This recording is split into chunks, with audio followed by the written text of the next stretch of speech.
أشهد أن لا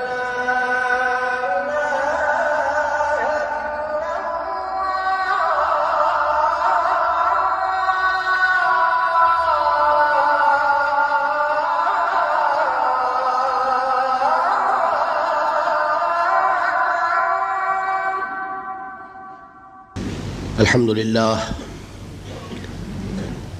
لله نحمده ونستعينه ونستغفره ونتوكل عليه بالله من شرور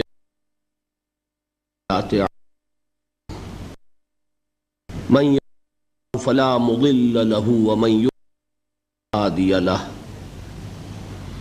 ونشهد أن لا إله إلا الله وحده لا شريك له ونشهد أن سيدنا محمد ورسوله الهدى ودين الحق ليظهره على الدين كله الله شهيدا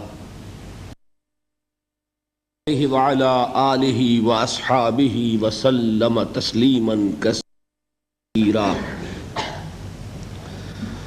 اما بعد فقد قال الله تبارك وتعالى في سورة الحجرات: اعوذ بالله من الشيطان الرجيم بسم الله الرحمن الرحيم.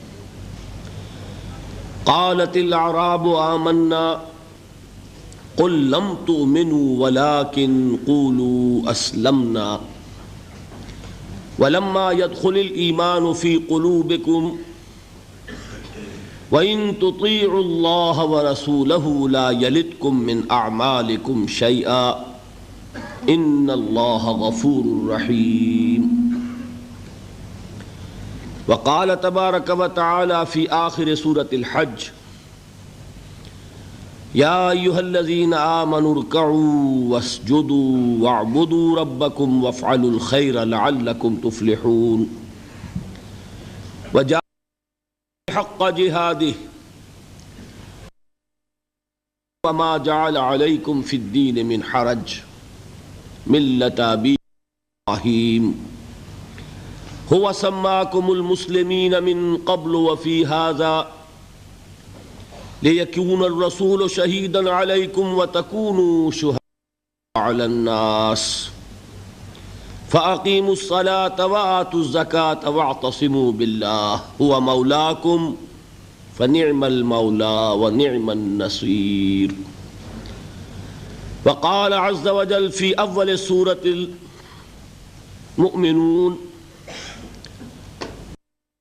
الذين هم خاشعون والذين هم عن اللغو معرضون والذين كاتفا والذين على أزواجهم فإنهم غير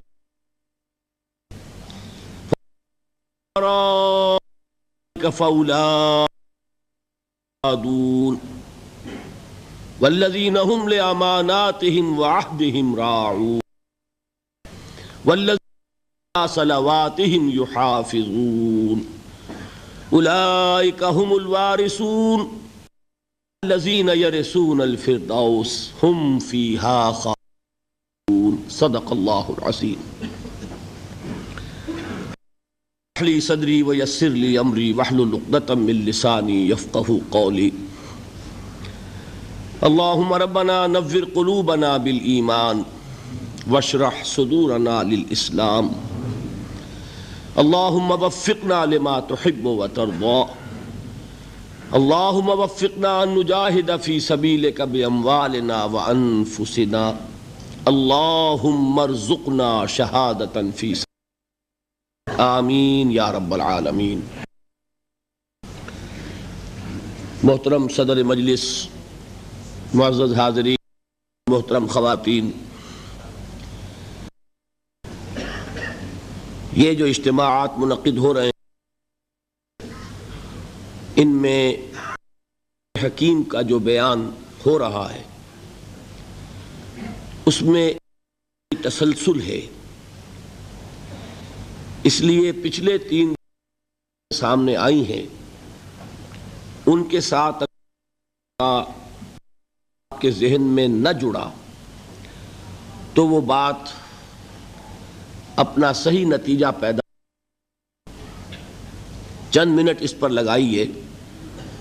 میں یہ سمجھتا ہوں کہ آپ میں سے اکثر حضرات پابندی کے ساتھ شرکت فرما رہے ہیں. ایسا بھی ہوگا کہ بعض حضرات نہیں آ سکے، بقیہ 2 دنوں میں آئے ہیں. یہ بھی ہو سکتا ہے جو آج پہلی مرتبہ آ رہے ہیں ان کے لیے خاص طور پر ضروری ہے کہ وہ سمجھ لیں مختصر طور پر کہ یہاں سلسلہ کلام کیا ہے. پہلے دن کی گفتگو تمہیدی تھی، ابتدائی تھی. اس کا عنوان بھی ایک بہت عمومی عنوان تھا، عظمت قرآن. بہرحال اس کے ضمن میں جو بھی اللہ نے توفیق دی میں نے عرض کیا. دوسرے دن آپ کو یاد ہوگا کہ میں نے جو قرآنی شروع کی اور جس میں کہ میں اپنی زندگی کے 20 برس کھپا چکا ہوں. اس کا آغاز سن 65 میں لاہور میں ہوا. یاد ہو اس کے ذمہ مطالعہ قرآن حکیم کے ایک منتخب نصاب کو ابتدائی ذریعہ بنایا ہے قرآن کو متعارف کرانے. اگرچہ اصل قرآن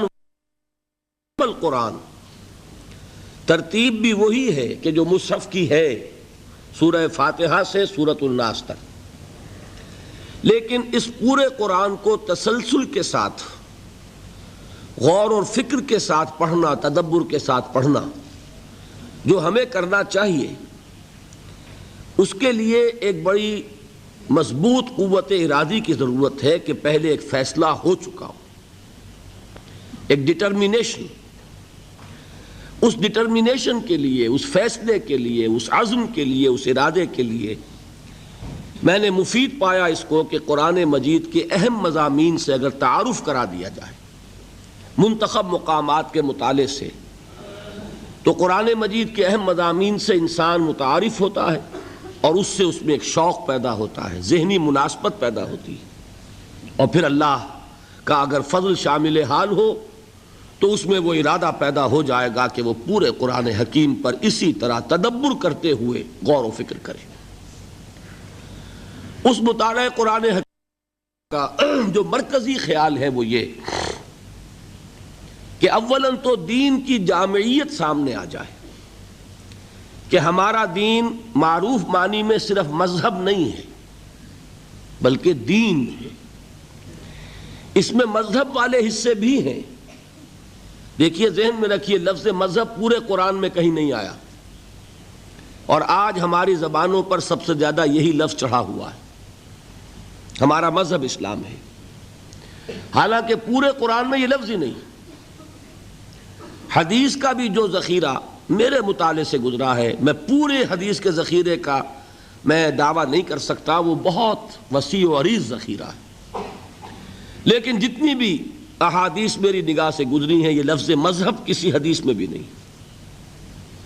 مذہب کا لفظ ہمارے ہاں سلف استعمال کرتے تھے محدود معنی میں مذہب حنفی، مذہب شافعی، مذہب مالکی، مذہب اہل حدیث. یہ مذاہب ہیں.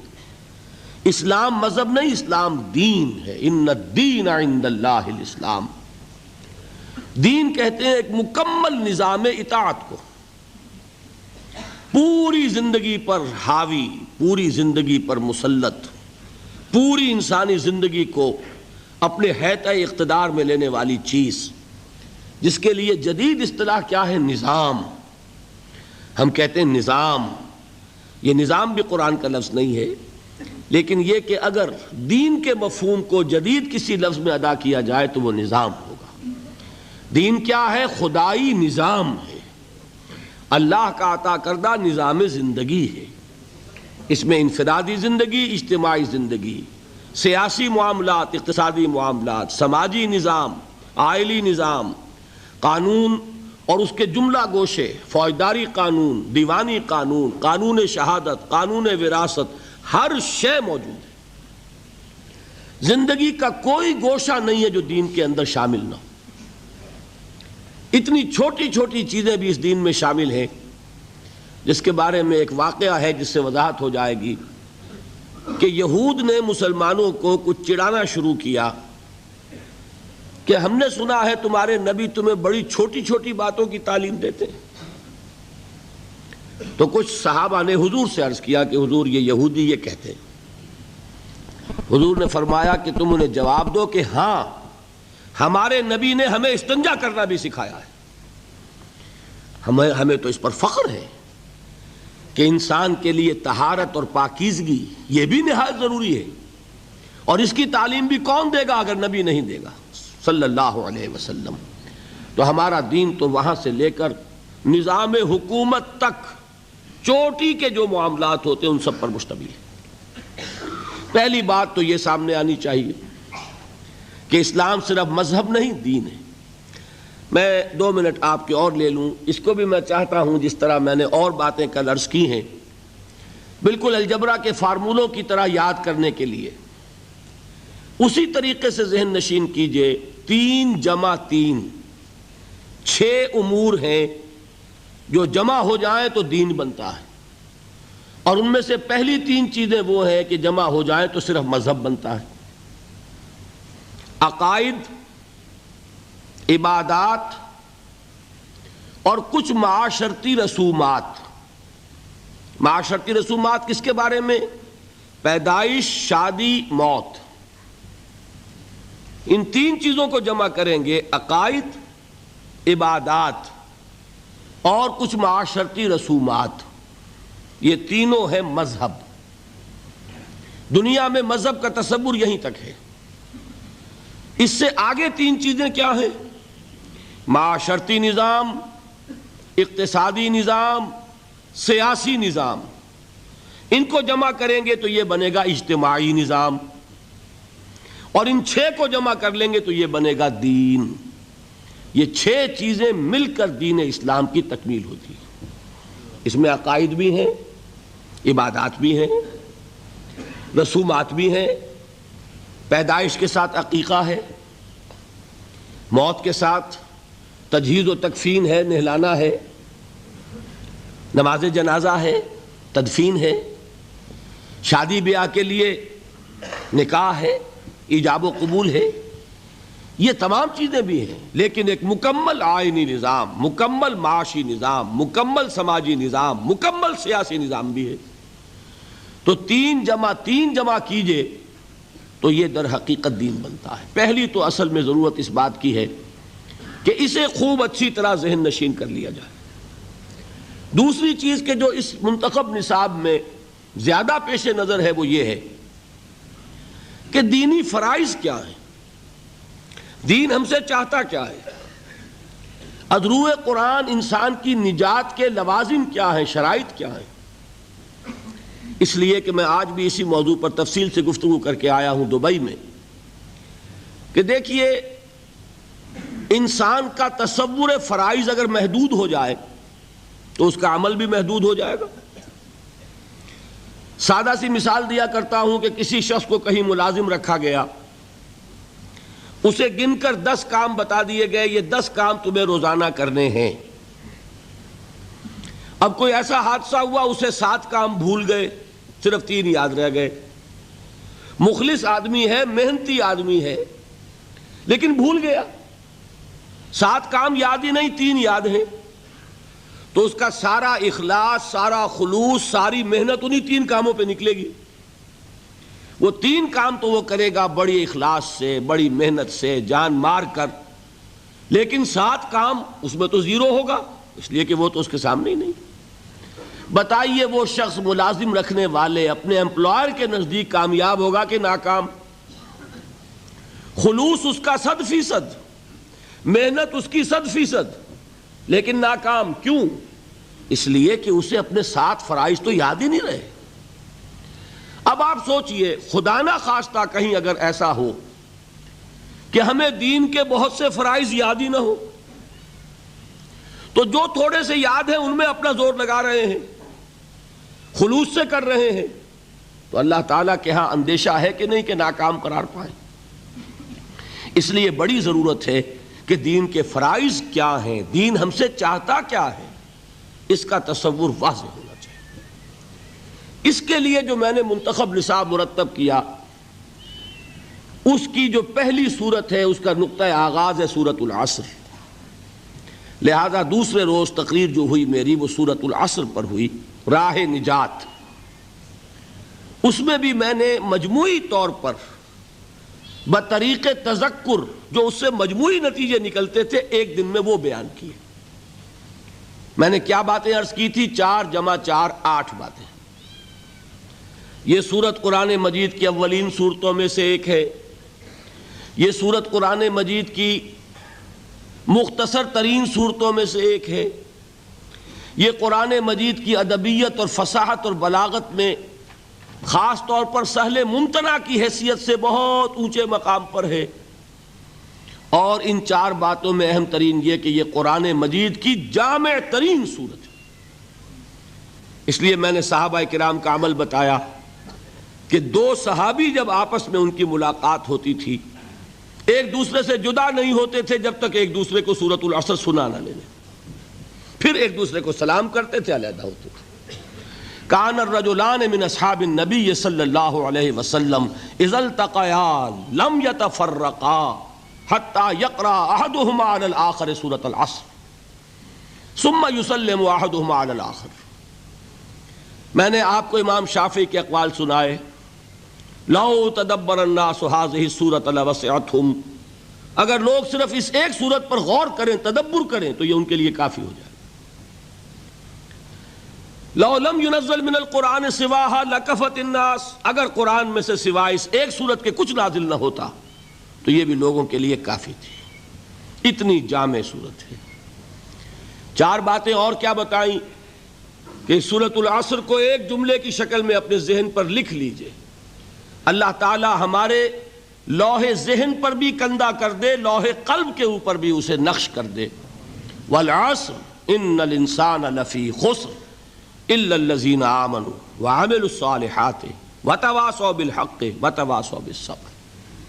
زمانے کی قسم ہے یا زمانہ گواہ ہے، تمام انسان خسارے میں ہیں، گھاٹے میں ہیں، ٹوٹے میں ہیں، سوائے ان کے جو ایمان لائے اور انہوں نے نیک عمل کیے اور انہوں نے ایک دوسرے کو حق کی وصیت کی اور انہوں نے ایک دوسرے کو صبر کی تاکید کی۔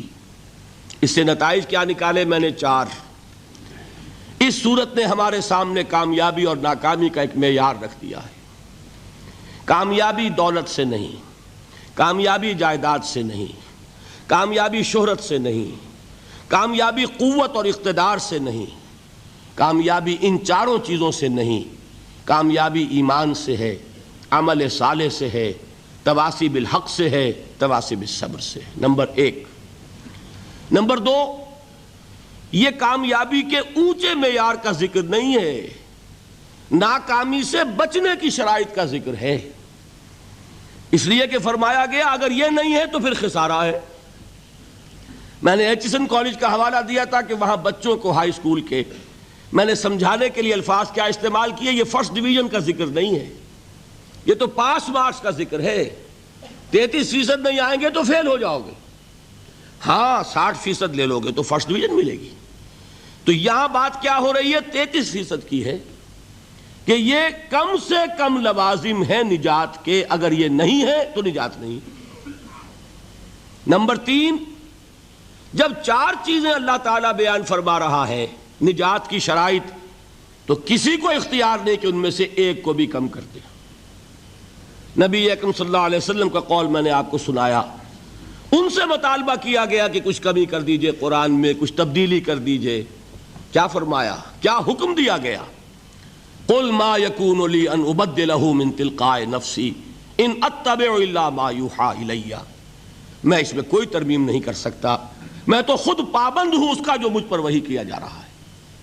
معلوم ہوا 4 چیزیں لازم ہیں، ان میں سے کسی ایک کو بھی آپ ساقط کر دیں گے تو ذمہ داری اب آپ کی ہے، اللہ کا ذمہ ختم ہوا۔ اللہ نے نجات کا وعدہ کیا 4 شرطوں کے ساتھ، آپ کو یہ کم کر دیجئے، اب اللہ کا وعدہ نہیں رہا۔ اب کیا ہو جائے گا اگر قرآن مجید کی اصطلاح لیں گے؟ تلک امانیہم، اب یہ ان کی نیک خواہشات ہیں، نیک خواہشات سے بھی اصل مفہوم نہیں سمجھیں گے، انگریزی کا لفظ ہے وشفل تھنکنگ. آپ اپنی خواہشات کو خیالات کا جامہ پہنا دیتے ہیں. یہ ہماری خواہشات ہیں جو اپنے نظریات کی شکل اختیار کر لیتی ہیں. اللہ تعالیٰ کے ہاں تو نجات کے لیے چاروں شرطیں ہیں. دلیل میں نے کیا دی تھی؟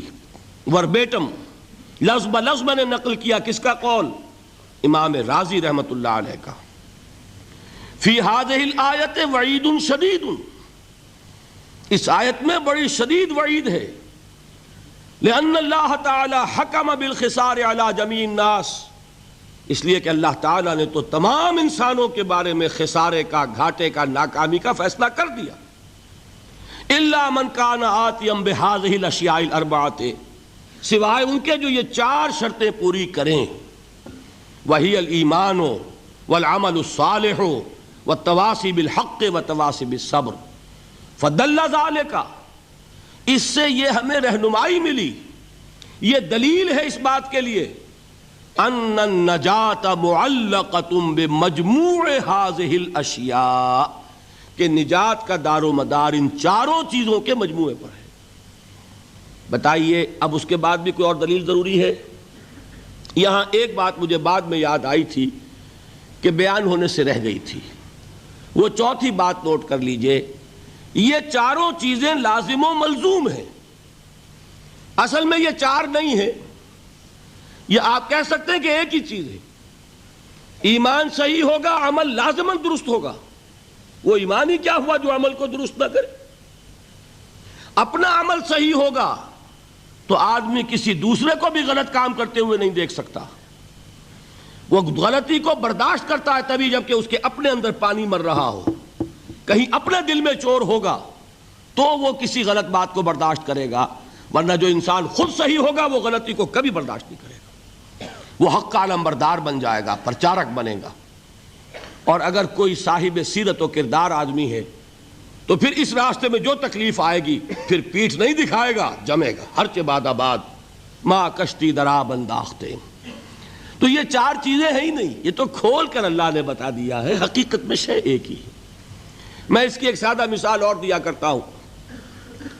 دیکھیے آپ تصور کیجئے کسی شخص کا، کسی انسان کا ہو صاحب سیرت و کردار، کیریکٹر والا آدمی ہو، مرد ہو، بودا نہ ہو، بزدل نہ ہو، کمزور نہ ہو. اس شخص کے سامنے کوئی معاملہ آیا، پہلا کام کیا ہوگا کہ وہ اس میں حقیقت کی تہ تک پہنچے. بات کیا ہے سمجھنی چاہیے، ہوگی کہ نہیں؟ سرسری طور پہ کوئی فیصلہ نہ کر دے، بات کو سمجھے، حقیقت کی تہ تک پہنچے. نمبر دو، جو بات سامنے آئے اسے قبول کرے، پھر گھبرائے نہیں. He must face the reality and accept the reality. اگر صاحب کردار آدمی ہے اس کو خود اختیار کرے. میں سقراط کی مثال دے چکا ہوں. اس نے زہر کا پیالہ پسند کر لیا لیکن حق کو بیان کرنے سے رک جانا اس نے گوارا نہیں کیا. تیسری بات یہ ہوگی اس کا اعلان کرے ڈنکے کی چوٹ کے یہ ہے حقیقت. ایک شے کو حق سمجھنا اور چھپا لینا یہ بزدلی ہے، یہ بوداپن ہے، یہ سیرت و کردار کی بات نہیں. اور آخری بات کیا ہوگی؟ حق تو آپ کو معلوم ہے کڑوا ہوتا ہے. کوئی ناراض ہوتا ہے تو ہوا کرے، کسی کی تیوری پر بل پڑتے ہیں تو پڑے، کسی کو ناگوار ہو تو ہو. آپ کو حق بات کہنی ہے اور جو تکلیف آئے جھیلنی ہے. اگر انسان صاحب کردار ہے، صاحب سیرت ہے، کیریکٹر والا انسان ہے، مرد ہے وہ واقعتاً، تو یہ چاروں چیزیں لازم ہیں. پہلے حق کو معلوم کرنا، وہ کیا ہے؟ ایمان. اس پوری کائنات کا حق کیا ہے؟ ایمان. اس کو قبول کرنا، اس کے مطابق اپنے عمل کو اختیار کرنا. نمبر دو، اس کا پرچار کرنا، اس کا اعلان کرنا. نمبر تین، اور اس میں جو تکلیف آئے اس کو جھیلنا. چار چیزیں لازم و ملزوم ہیں. کسی ایک جگہ پر بھی اگر فل سٹاپ لگ گیا تو نتیجہ یہ نکلے گا کہ آدمی بودا تھا، کچا تھا، جواں مرد نہ تھا، جواں ہمت نہ تھا، صاحب سیرت نہ تھا، صاحب کردار نہ تھا، بودا انسان. یہ ہے سورۃ العصر. اس کے بعد اب ہم نے شروع کیا ہے ان چاروں میں سے ایک ایک کو لے کر اس پر گفتگو. کل ایمان پر بحث ہوئی، میں نے 9 ابواب گنوائے تھے کتاب الایمان کے، جس میں سے 7 ہم پڑھ چکے۔ کیا؟ ایمان کے لفظی معنی ذہن میں تازہ کر لیجئے، میں نہیں بیان کروں گا اب۔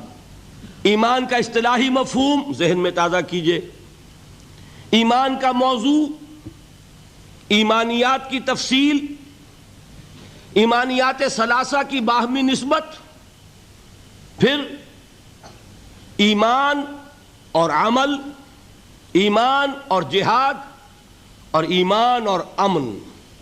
یہ 9 تھے، جن میں سے کہ 7 بیان ہو چکے، 2 رہ گئے۔ آج اب میں لے رہا ہوں ایمان اور عمل صالح۔ اسی میں بات آ جائے گی کہ عمل صالح سے مراد کیا ہے، اور اسی میں چونکہ کل ہماری گفتگو چل رہی تھی ایمان کے حوالے سے، تو ایمان اور عمل صالح کا ربط و تعلق کیا ہے۔ دیکھیے آج کی گفتگو کو اب ہم شروع کریں گے۔ وہ جو 2 درجے معین کیے تھے ایمان کے، کہ ایک ہے قانونی ایمان، ایک ہے حقیقی ایمان۔ قانونی ایمان کے لیے ایک اور لفظ بھی ہے جس کا نام اسلام ہے۔ قانونی ایمان کا حاصل کیا ہے؟ دنیا میں کسی کو مسلمان سمجھا جائے، اس کے ساتھ مسلمان کا سا معاملہ کیا جائے۔ اور حقیقی ایمان کا حاصل کیا ہے؟ کہ آخرت میں اسے مومن سمجھا جائے اور اس کا وہ معاملہ کیا جائے کہ جو صاحب ایمان کے لیے اللہ تعالیٰ نے بیان فرمایا۔ اس کے لیے اب ذرا سورہ حجرات کی اس آیت نمبر 14 کو اچھی طرح پکا لیں اپنے ذہن میں، جو میں نے آج سب سے پہلے تلاوت کی۔ فرمایا قالت الاعراب آمنا، یہ بدو کہہ رہے ہیں کہ ہم ایمان لے آئے۔ اعراب جمع ہے اعرابیون کی۔ اعرابی آپ کو معلوم ہے بدو لوگ، خانہ بدوش لوگ۔ عرب کی اکثریت ایسے ہی لوگوں پر مشتمل تھی اور آج بھی ہے۔ یہ تو شہر اب بن رہے ہیں، بہت بڑا شہر آپ نے بنا لیا ابو ظبی اور دبئی، ورنہ یہاں کیا تھا؟ خانہ بدوش قبائل۔ ہاں مکہ ایک شہر تھا، مدینہ ایک شہر تھا، طائف ایک شہر تھا، چند شہر تھے۔ باقی اکثر یہاں کون تھے؟ بدو لوگ۔ ان بدوؤں میں سے کچھ لوگوں کی ایک بات بیان ہو رہی ہے کہ یہ دعویٰ کر رہے ہیں کہ ہم ایمان لے آئے۔ کوئی لفظ مشکل نہیں ہے، قالت الاعراب آمنا، یہ سب بدوؤں کی بات نہیں ہے۔ یہاں الف لام جو آیا یہ لام حصر نہیں ہے، بلکہ یہ خاص لوگوں کو بیان کر رہا ہے۔ حضور سے فرمایا گیا قل، اے نبی ان سے کہہ دیجئے، لم تؤمنوا، تم ہرگز ایمان نہیں لائے ہو۔ ذرا غور کر لیجئے گا، اتنا تو میں سمجھتا ہوں کہ شد بد کا معاملہ آپ کا یہاں ہوگا عربی کا، کہ عربی میں کہنا ہو کہ تم ایمان نہیں لائے تو اس کا عام اسلوب کیا ہوگا؟ ما آمنتم، فعل ماضی پر ما لگے گا۔ لیکن جب اس میں زور دینا ہو ہرگز ایمان نہیں لائے تو کہا جائے گا فعل مضارع پر لم داخل کر کے ادھر سے نون گرے گا، مضارع ہو جائے گا خفیف۔ لم تؤمنوا، تم ہرگز ایمان نہیں لائے ہو۔ اچھا ایمان نہیں لائے تو کیا کافر ہو؟ نہیں، یہ بھی نہیں۔ ولیکن قولوا اسلمنا، بلکہ یوں کہو، لیکن وہی ہے جو ہم لیکن کہتے ہیں، لیکن وہیں سے آیا ہے، عربی میں لیکن ہے۔ لیکن قولوا، کہو، اسلمنا، ہم اسلام لے آئے۔ بتائیے بات واضح ہو گئی، اسلام اور ہے، ایمان اور ہے۔ ایک گروہ ہے جس کے ایمان کی نفی کلی، ہرگز ایمان نہیں لائے، لیکن ان کا اسلام تسلیم ہے، قبول ہے۔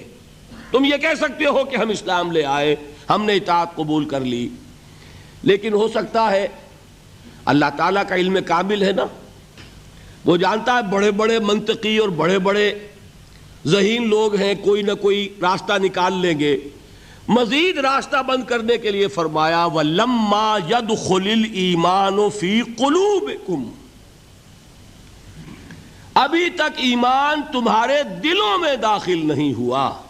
اب بات واضح ہو گئی، کوئی اب امکان نہیں رہا، بات واضح ہو گئی کہ ایمان تمہاری زبان پر تو آ گیا ہے، اقرار باللسان تو ہو گیا، at the tip of your tongues تم نے کہہ دیا نشہد ان لا الہ الا اللہ ونشہد ان محمد رسول اللہ۔ زبان سے تم نے کہہ دیا آمنت باللہ وملائکتہ وکتبہ ورسلہ والیوم الآخر والقدر خیرہ وشرہ من اللہ تعالی والبعث بعد الموت. زبان سے تم نے کہہ دیا آمنت باللہ کما ہوا باسمائہ وصفاتہ وقبلت جمیع احکامہ اقرار باللسان وتصدیق بالقلب. لیکن یہ سب کچھ زبان سے ہی کہا ہے نا، ابھی دلوں میں یہ بات داخل نہیں ہوئی. بات سمجھ میں آئی؟ معلوم ہوا کہ جب تک دل میں داخل نہ ہو مومن نہیں کہہ سکتے. ہاں مسلم کا تمہیں تسلیم کر لیا جائے گا، مسلمان مان لیا جائے گا، تم اسلام کا دعویٰ کر سکتے ہو، ایمان کا دعویٰ نہیں کر سکتے. ایمان کا دعویٰ حقیقتاً اس وقت ہوگا جبکہ وہ ایمان تمہارے دلوں میں داخل ہو جائے، جاگزیں ہو جائے، راسخ ہو جائے. اب دیکھیے کسی بھی چیز کو بیان کرنے کا ایک مثبت اسلوب ہوتا ہے، ایک منفی. یہ منفی اسلوب ہے، ایمان تمہارے دلوں میں داخل نہیں ہوا. مثبت اسلوب کیا ہے؟ وہ صحابہ کرام کے بارے میں فرمایا وَلَٰكِنَّ اللَّهَ حَبَّبَ إِلَيْكُمُ الْإِيمَانَ وَزَيَّنَهُ فِي قُلُوبِكُمْ. یہ اسی سورہ حجرات میں ہے. اے محمد کے ساتھیو، اے محمد کے صحابہ رضی اللہ تعالی عنہم اجمعین وصلی اللہ علیہ وسلم، اللہ نے تو تمہارے نزدیک ایمان کو نہایت محبوب بنا دیا ہے اور اسے تمہارے دلوں میں کھبا دیا ہے. تو صحابہ کا ایمان کیا تھا؟ وہ ایمان صرف زبانی اقرار نہیں تھا بلکہ دلوں میں کھب گیا تھا. اور کچھ لوگ ایسے تھے جن کے بارے میں یہاں گفتگو ہو رہی ہے کہ ان کی زبانوں پر تو تھا، دلوں میں ابھی داخل نہیں ہوا تھا. ان سے کہا گیا اپنے آپ کو مسلمان کہہ سکتے ہو، مومن نہیں. اب یہاں سے بات سمجھ لیجئے، یہ میں نے کل آپ کو بتا دیا تھا ایمان کے 2 درجے. اس آیت کے حوالے سے اب اس کو اچھی طرح ذہن نشین آپ نے کر لیا. اب آئیے بحث عمل کی. اور میں یہاں آپ کے سامنے ایک بات رکھنا چاہتا ہوں، شاید آپ چونکیں بھی، پریشان بھی ہو جائیں، لیکن انشاءاللہ وہ پریشانی جلدی رفع بھی ہو جائے گی. دیکھیے ہمارے جو اسلاف ہیں، صحابہ کرام کے بعد ائمہ، یہ ہمارے اسلاف میں چوٹی میں ہیں. ان اسلاف میں، ان ائمہ میں 2 بنیادی قسمیں ہیں، ایک محدثین اور ایک فقہاء. محدثین ان کا کام کیا تھا؟ قرآن تو اللہ نے خود جمع کر دیا تھا، میں پہلے دن بیان کر چکا ہوں حضور کے سیرہ مبارک میں. حضور نے صحابہ کو اسی ترتیب سے قرآن پڑھا دیا اور سینکڑوں صحابہ نے یاد کر لیا. پھر جو کمی اگر رہ گئی تھی کتابی شکل میں حضرت ابو بکر لے آئے. پھر اگر اس میں کوئی فرق پڑ رہا تھا پڑھنے کے انداز میں تو ایک کتابت کے اوپر جمع کر دیا حضرت عثمان نے. بات ختم ہو گئی. خلافت راشدہ میں قرآن کا معاملہ تو محفوظیت کی آخری درجے کو پہنچ گیا. اب اصل مرحلہ کیا تھا؟ حضور کے اقوال مبارک کو جمع کرنا. ان کو بھی تو سمیٹنا ہے نا. صحابہ ہیں، منتشر ہو گئے ہیں، کوئی صحابی کوفے چلے گئے، کوئی صحابی دمشق چلے گئے، کوئی کہیں چلے گئے، کوئی کہیں چلے گئے. میزبان رسول جو ہے وہ دفن ہے قسطنطنیہ کی فصیل کے باہر، حضرت ابو ایوب انصاری رضی اللہ تعالی عنہ. اب ان سب کے پاس، کسی کے پاس اتنی احادیث، کسی کے پاس اتنی احادیث، ان کو جمع کرنے کا کام، پھر چھان پھٹک کرنے کا کام، پھر مرتب کرنے کا کام یہ کس نے کیا؟ محدثین کرام نے. بہت بڑے محسن ہیں اس امت کے محدثین کرام، پوری زندگیاں کھپائیں. ایسا بھی ہوا ہے ایک صحابی مدینے سے چلتے ہیں، ایک محدث مدینے سے چلتے ہیں، انہیں معلوم ہوتا ہے کہ ایک صحابی دمشق میں ہے، ایک حدیث وہ بیان کرتے ہیں. ذرا باریک باتیں سمجھ لیجئے گا. ان کو وہ حدیث معلوم تھی لیکن وہ حدیث 3 راویوں کے راستے سے آ رہی تھی. ان کے پاس جو حدیث تھی وہ 2 راویوں کے حوالے سے تھی. اب وہ جاتے ہیں اور وہ بیت المقدس کا اور وہ دمشق کا سفر کرتے ہیں صرف اس حدیث کو سننے کے لیے، سواری سے اترتے بھی نہیں۔ میں نے سنا ہے آپ حضور کی یہ حدیث بیان کرتے ہیں، جی ہاں، ذرا مجھے سنا دیجئے، سنا دیا، ویسے ہی اپنے اونٹ کی جو ہے گردن موڑ لی کہ واپس، بھائی اترو، ٹھہرو، قیام کرو۔ نہیں، میں صرف ایک حدیث رسول تم سے سننے کے لیے آیا تھا، میں اپنے اس سفر میں کوئی اور مقصد جمع نہیں کرنا چاہتا۔ یہ کام کیا محدثین نے۔ بہرحال میں اس وقت جمع و تدوین حدیث کے موضوع پر میری گفتگو نہیں ہے، لیکن چونکہ ہمارے اس جدید دور کے فتنوں میں ایک فتنہ ہے انکار حدیث کا۔ لوگ سمجھتے ہیں جیسے کہ ڈرائنگ رومز میں بیٹھے ہوئے آرام سے کتابیں پڑھتے ہیں، شاید ایسے ہی محدثین کا کام تھا۔ انہوں نے جس طرح زندگیاں لگائی ہیں اور جس طریقے سے حدیث کو جمع کرنے کے لیے مشقتیں جھیلی ہیں، اس کا آج ہم تصور نہیں کر سکتے۔ اچھا، وہ تو محدثین کرام ہیں، ان میں بھی اب ایک کا نام نوٹ کر لیجئے، چوٹی پہ کون ہے؟ امام بخاری، امام مسلم، امام ترمذی، امام احمد ابن حنبل، امام ابن ماجہ، امام ابو داؤد، سب ہیں، لیکن چوٹی پر رئیس المحدثین کون ہے؟ امام بخاری۔ اچھا، اب تیسرا طبقہ ہے ہمارے ہاں، دوسرا، وہ ہے فقہا۔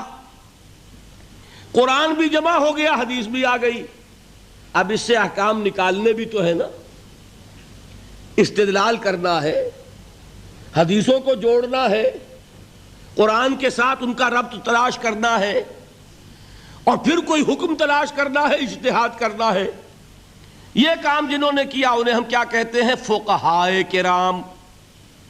اور ان میں بہرحال جو لوگ یہاں جمع ہیں، مجھے یقین ہے کہ وہ اس بات کو تسلیم کرتے ہوں گے کہ ان میں چوٹی پر ہیں امام ابو حنیفہ رحمۃ اللہ علیہ، امام اعظم۔ ٹھیک ہے، کسی کی رائے ذرا مختلف بھی ہو سکتی ہے، کوئی شافعی مسلک کا ہے تو امام شافعی کو بہرحال وہ اونچا درجہ دے گا، مالکی مسلک کا ہے تو امام مالک سے اسے زیادہ نسبت ہے، لیکن واقعہ یہ ہے پوری دنیا نے تسلیم کیا ہے کہ قانون کا جتنا سینس امام ابو حنیفہ کو ہے، قانون ایک علیحدہ شے ہے، اخلاقیات علیحدہ چیز ہیں، ایک شے کا اخلاقی تقاضا کچھ اور ہے، قانونی تقاضا کچھ اور ہے۔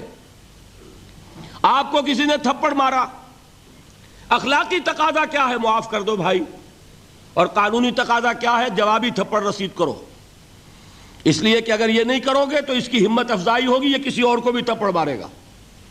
قانون کا تقاضا یہ ہے، السن بالسن، دانت کا بدلہ دانت، والأذن بالأذن، کان کا بدلہ کان، قانون یہ ہے۔ اور اخلاق کا تقاضا کیا ہے؟ وَإِن تَعْفُوا وَتَصْفَحُوا وَتَغْفِرُوا، اگر تم بخش دو، معاف کر دیا کرو، لوگوں سے درگزر کیا کرو، فَإِنَّ اللَّهَ غَفُورٌ الرَّحِيمٌ، تو اللہ بھی تو غفور الرحیم ہے۔ تقاضے متضاد ہو گئے کہ نہیں؟ کسی معاملے کے اخلاقی پہلو کو پر نظر رکھنا یہ اور مزاج ہوگا، اور کسی معاملے کے قانونی پہلو کی گہرائی میں اترنا یہ اور مزاج ہے۔ میں اپنا احساس عرض کر رہا ہوں، اور دنیا میں جو بات مانی گئی ہے کہ جس کا نام لیگل سینس ہے، قانون کا ایک فہم، اس میں دنیا کا کوئی شخص مقابلہ نہیں کر سکتا امام ابو حنیفہ کا۔ آپ صحابہ کو ان سے مستثنیٰ کر دیجئے، ظاہر بات ہے انبیاء اور رسولوں کا معاملہ نہیں ہے، تو باقی انسانی نوع انسانی کے اندر امام ابو حنیفہ کا پلے کا کوئی شخص، ان کے برابر کا کوئی شخص قانون کا فہم رکھنے والا آج تک پیدا نہیں ہوا۔ تو سید الفقہاء کون ہوئے؟ امام ابو حنیفہ۔ اور رئیس المحدثین کون ہے؟ امام بخاری۔ یہ ساری جو میں نے اس وقت آپ کو تمہید بیان کی، وہ اس مسئلے کے لیے پریشان کن مسئلہ یہ ہے کہ امام ابو حنیفہ کی طرف یہ بات منسوب ہے کہ وہ یہ فرماتے ہیں الایمان قول،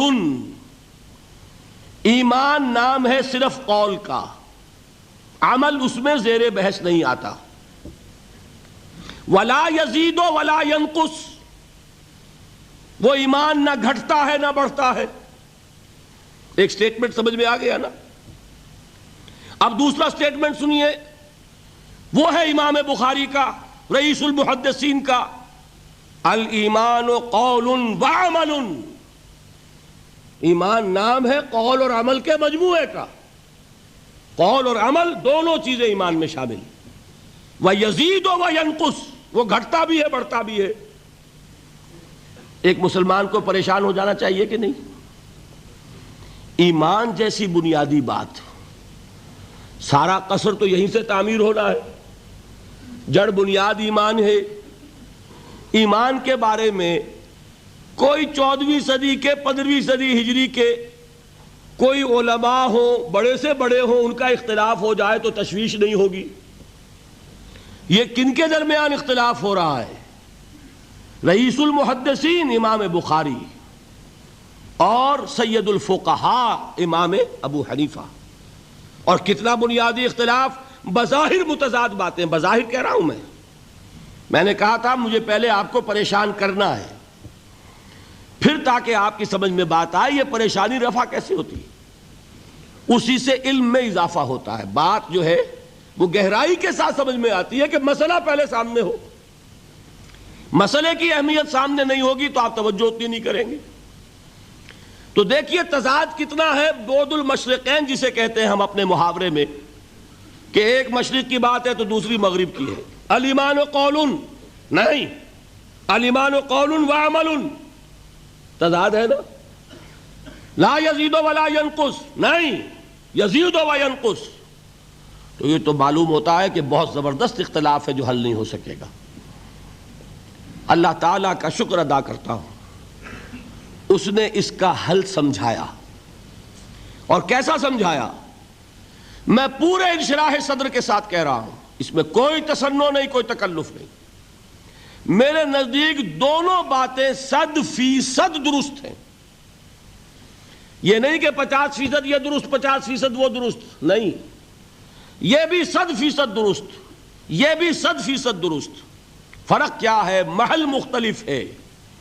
امام ابو حنیفہ قانونی ایمان کی بات کر رہے ہیں، اور امام بخاری حقیقی ایمان کی بات کر رہے ہیں۔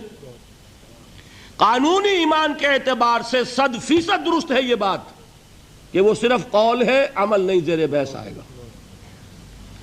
ایک شخص نماز نہیں پڑھتا کافر نہیں ہے، نماز کا منکر ہو جائے کافر، زکوٰۃ نہیں دیتا فاسق ہے، فاجر ہے، کافر نہیں ہے، زکوٰۃ کہہ دے کہ ہے ہی نہیں دین میں، کافر۔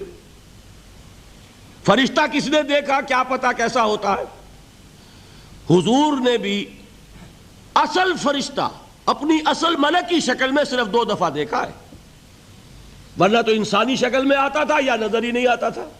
2 باتیں تھیں، وہی ہو جاتی تھی، نظر کوئی نہیں آتا تھا، یا انسانی شکل میں نظر آیا۔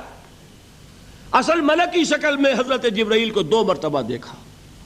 وَلَقَدْ رَآهُ بِالْأُفُقِ الْمُبِينِ وَلَقَدْ رَآهُ نَزْلَةً أُخْرَى عِنْدَ سِدْرَةِ الْمُنْتَهَى، ایک مرتبہ افق مبین پر دیکھا، ایک مرتبہ سدرۃ المنتہا کے پاس جبرائیل اپنی اصل شکل میں ظاہر ہوئے۔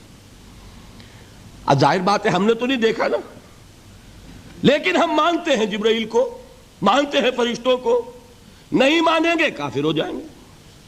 تو معلوم ہوا کہ قانونی ایمان جس پر دار و مدار ہے کفر اور اسلام کا، اس کا کل دار و مدار صرف قول پر ہے، ماننے پر ہے، اقرار باللسان پر ہے۔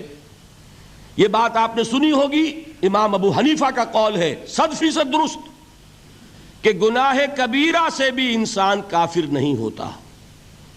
کبیرہ گناہ ہے، شراب پی ہے، کافر نہیں ہے، حد لگا دو۔ حضرت عمر نے اپنے بیٹے پر حد جاری کی، ایک مرتبہ مصر میں حد جاری ہو چکی تھی، لیکن حضرت عمر کو احساس ہوا کہ وہاں شاید رعایت کی گئی ہوگی خلیفہ کے بیٹے پر حد جاری کرنے میں، لہذا پھر بلایا اپنے پاس اور دوبارہ حد جاری کی۔ حد جاری کرو لیکن کافر نہیں ہوگا۔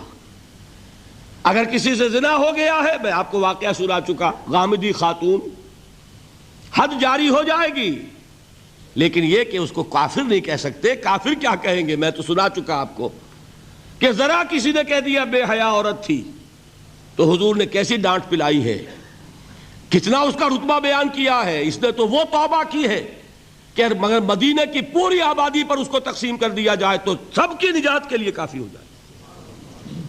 معلوم ہوا تکفیر اور ہے اور کسی کا فاسق و فاجر ہونا اور ہے، اس میں حد فاصل انسان کا اقرار ہے۔ البتہ حقیقی ایمان، اب یہاں زمین و آسمان کا فرق آ جائے گا۔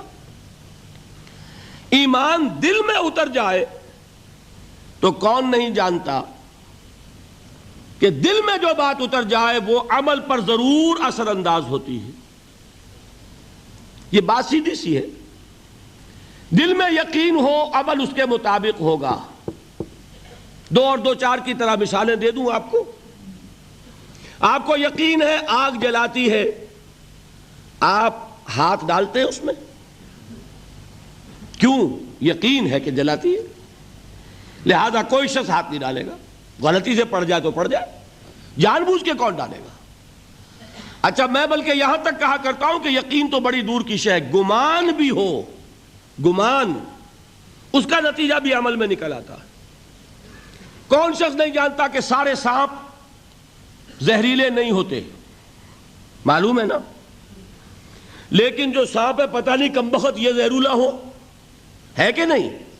یقین نہیں ہے کہ یہ زہریلا ہے، ہو سکتا ہے کہ زہریلا ہو، صرف ظن ہے نا، آپ قریب پھٹکتے ہیں اس کے۔ معلوم ہوا کہ یقین تو بڑی شے ہے۔ وہ تو میں نے اقبال کے آپ کو شعر سنایا بارہا، یقین پیدا کرے ناداں یقین سے ہاتھ آتی ہے، وہ درویشی کے جس کے سامنے جھکتی ہے فغفوری۔ یہ اولیاء اللہ کون تھے؟ صاحب یقین ہی تو تھے، اور کون تھے؟ جن کے سامنے بادشاہ جھکتے تھے۔ شیخ عبد القدوس گنگوہی رحمت اللہ علیہ کس زمانے میں تھے؟ یہ ابراہیم لودھی اور اکبر کا زمانہ، بابر کا زمانہ، جب جنگ ہوئی ان کے مابین۔ ابراہیم لودھی چل کر آیا ہے کہ بابر آ گیا ہے، میں جا رہا ہوں مقابلے کے لیے، پانی پت کی پہلی جنگ ہونے والی ہے، میرے لیے دعا کر دیجئے۔ فرماتے ہیں ذرا ہٹ جاؤ، ہماری دھوپ چھوڑ دو۔ دعا نہیں کی اور وہ شکست اس نے کھائی، مارا گیا۔ ان سے بھی پہلے کی بات ہے، نظام الدین اولیاء رحمت اللہ علیہ 7 بادشاہوں کا زمانہ دیکھا ہے۔ کسی بادشاہ سے ملنے کا تو خیر سوال ہی نہیں، اس کے پاس جانے کا سوال نہیں، کسی کو اجازت نہیں دی حاضر ہونے کی۔ ایک بادشاہ نے کہا کہ آپ کیسے روک سکتے ہیں، میں آ جاؤں گا۔ تو جواب یہ لکھوایا ہے کہ درویش نے اپنے گھر کے 2 دروازے رکھے ہوئے ہیں، بادشاہ ایک دروازے سے داخل ہوگا، درویش دوسرے سے نکل جائے گا۔ بادشاہ چاہتا ہے اذن باریابی، اور سلطان الہند پھر کون ہوا؟ سلطان الہند تو پھر نظام الدین اولیاء ہوئے، جس کی قدم بوسی کے لیے بادشاہ آنا چاہتا ہے اور وہ اجازت نہیں دے رہے، اس لیے ان کا نام ہے سلطان الہند، حضرت نظام الدین اولیاء رحمت اللہ علیہ۔ تو یہ جان لیجئے۔ ایک اور کا واقعہ ابو علی قلندر کا، نواب ٹونک نے جاگیر کے لیے ایک وثیقہ بھیج دیا، ہم نے آپ کی خانقاہ کے لیے اتنے گاؤں کی جاگیر لکھ دی۔ اسی کاغذ کے پشت پر ایک شعر لکھا، ما آبروئے فقر و قناعت نباختیم، با میر خان بگوئے کہ روزی مقدر است۔ جاؤ میر خان سے کہہ دو، نواب ٹونک سے، ہماری روزی اللہ کے ہاں مقدر ہے، لکھی ہوئی ہے، ہم تمہارے ہاتھ اپنے فقر اور درویشی کی عزت بیچنا نہیں چاہتے، لے جاؤ اپنا وثیقہ۔ کون تھے یہ؟ صاحب یقین۔ یقین پیدا کرے ناداں یقین سے ہاتھ آتی ہے، وہ درویشی کہ جس کے سامنے جھکتی ہے فغفوری۔ شہنشاہ ہند اذن باریابی چاہے اجازت نہ ملے، وہ یقین کی بات ہے۔ آپ سوچئے یقین پیدا ہو جائے تو کیا ہوگا؟ اس کی ایک شکل تو میں کل آپ کو دکھا چکا، توکل ہوگا، راضی برضا ہوں گے، خوف نہیں ہوگا، حزن نہیں ہوگا، ڈر کاہے کا؟ میرا محافظ میرا رب۔ اچھا، اس نے ہی کوئی چیز میرے لیے لکھ دی ہے تو کون محافظ ہو سکتا ہے؟ اور اللہ سے بچانے والا کوئی ہے؟ اور ہم اللہ کی طرف سے مقرر کردہ کسی چیز سے بھاگیں گے کیا؟ وہ تو ہمارا محبوب ہے، محبوب کی رضا اسی میں ہے، حاضر ہیں ہم۔ نہ شود نصیب دشمن کے شود ہلاکے تیغت، سری دوستاں سلامت کے تو خنجر آزمائی۔ بتائیے کوئی خوف ہوگا، کوئی حزن ہوگا؟ الا ان اولیاء اللہ لا خوف علیہم ولا هم یحزنون۔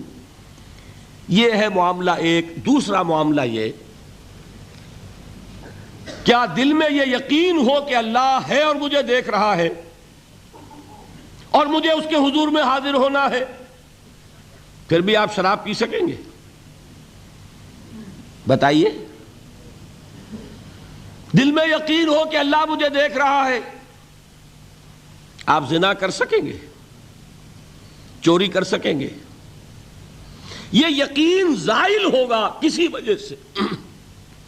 اس یقین پر غفلت کے کوئی پردے پڑ جائیں گے تو گناہ ہو سکتا ہے، یقین موجود ہو تو گناہ نہیں ہو سکتا۔ منطقی بات ہے کہ نہیں؟ میں مثال سے اور سمجھا دوں۔ اگر چوراہے پر کانسٹیبل کھڑا ہے، آپ نے دیکھ لیا، ساتھ ہی آپ نے دیکھا ایک کونے میں موٹر سائیکل لے کر تیار سارجنٹ بھی کھڑا ہے، آپ کی گاڑی صحیح جگہ کے رک جائے گی نا، 1 انچ آگے نہیں بڑھے گی۔ اور اگر آپ نے دیکھا کہ چوراہا خالی ہے، کوئی دیکھنے والا ہے نہیں، تو اچھے اچھے بھی دائیں بائیں دیکھ کے نکل جاتے ہیں کہ نہیں؟ صحیح بات کیجئے۔ آدمی اپنے آپ کو دھوکہ دیتا ہے، بھائی یہ سارے ٹریفک رولز بچاؤ کے لیے ہے نا، تو دور دور تک کوئی ٹریفک نہیں ہے، خامخواہ کھڑا رہوں میں یہاں کائے کے لیے؟ لیکن دور دور تک کوئی ٹریفک نہ ہو لیکن سارجنٹ کھڑا ہو، پھر آپ پابندی کریں گے کہ نہیں؟ حالانکہ اس کی کیا حیثیت ہے، کیا اس کی تنخواہ، کیا اس کی حیثیت، کیا اس کی اتھارٹی، کتنی وہ سزا دلوا دے گا؟ اول تو پاکستان میں تو 2-4 روپے سے وہی معاملہ طے ہو جائے گا، اس سے زیادہ کی بات ہی نہیں۔ لیکن یہ کہ وہیں آپ کی گاڑی آ کر رک جاتی ہے۔ اگر یہ یقین ہو کہ اللہ ہے اور مجھے دیکھ رہا ہے، تو کیا اس کا قانون توڑیں گے آپ؟ یقین والے ایمان کے ساتھ معصیت جمع نہیں ہو سکتی۔ قانونی ایمان کے ساتھ معصیت کے ڈھیر لگ سکتے ہیں، جیسے کہ ہمارے ہاں ہے لما تقولون ما لا تفعلون کبر مقتا عند اللہ ان تقولوا ما لا تفعلون۔ اے ایمان کے دعوے دارو، کیوں کہتے ہو جو کرتے نہیں ہو؟ اللہ کے غضب کو بھڑکانے والی ہے یہ بات کہ تم کہو جو کہ کرتے نہیں ہو۔ ہماری امت کی اکثریت کا حال یہی ہے کہ نہیں؟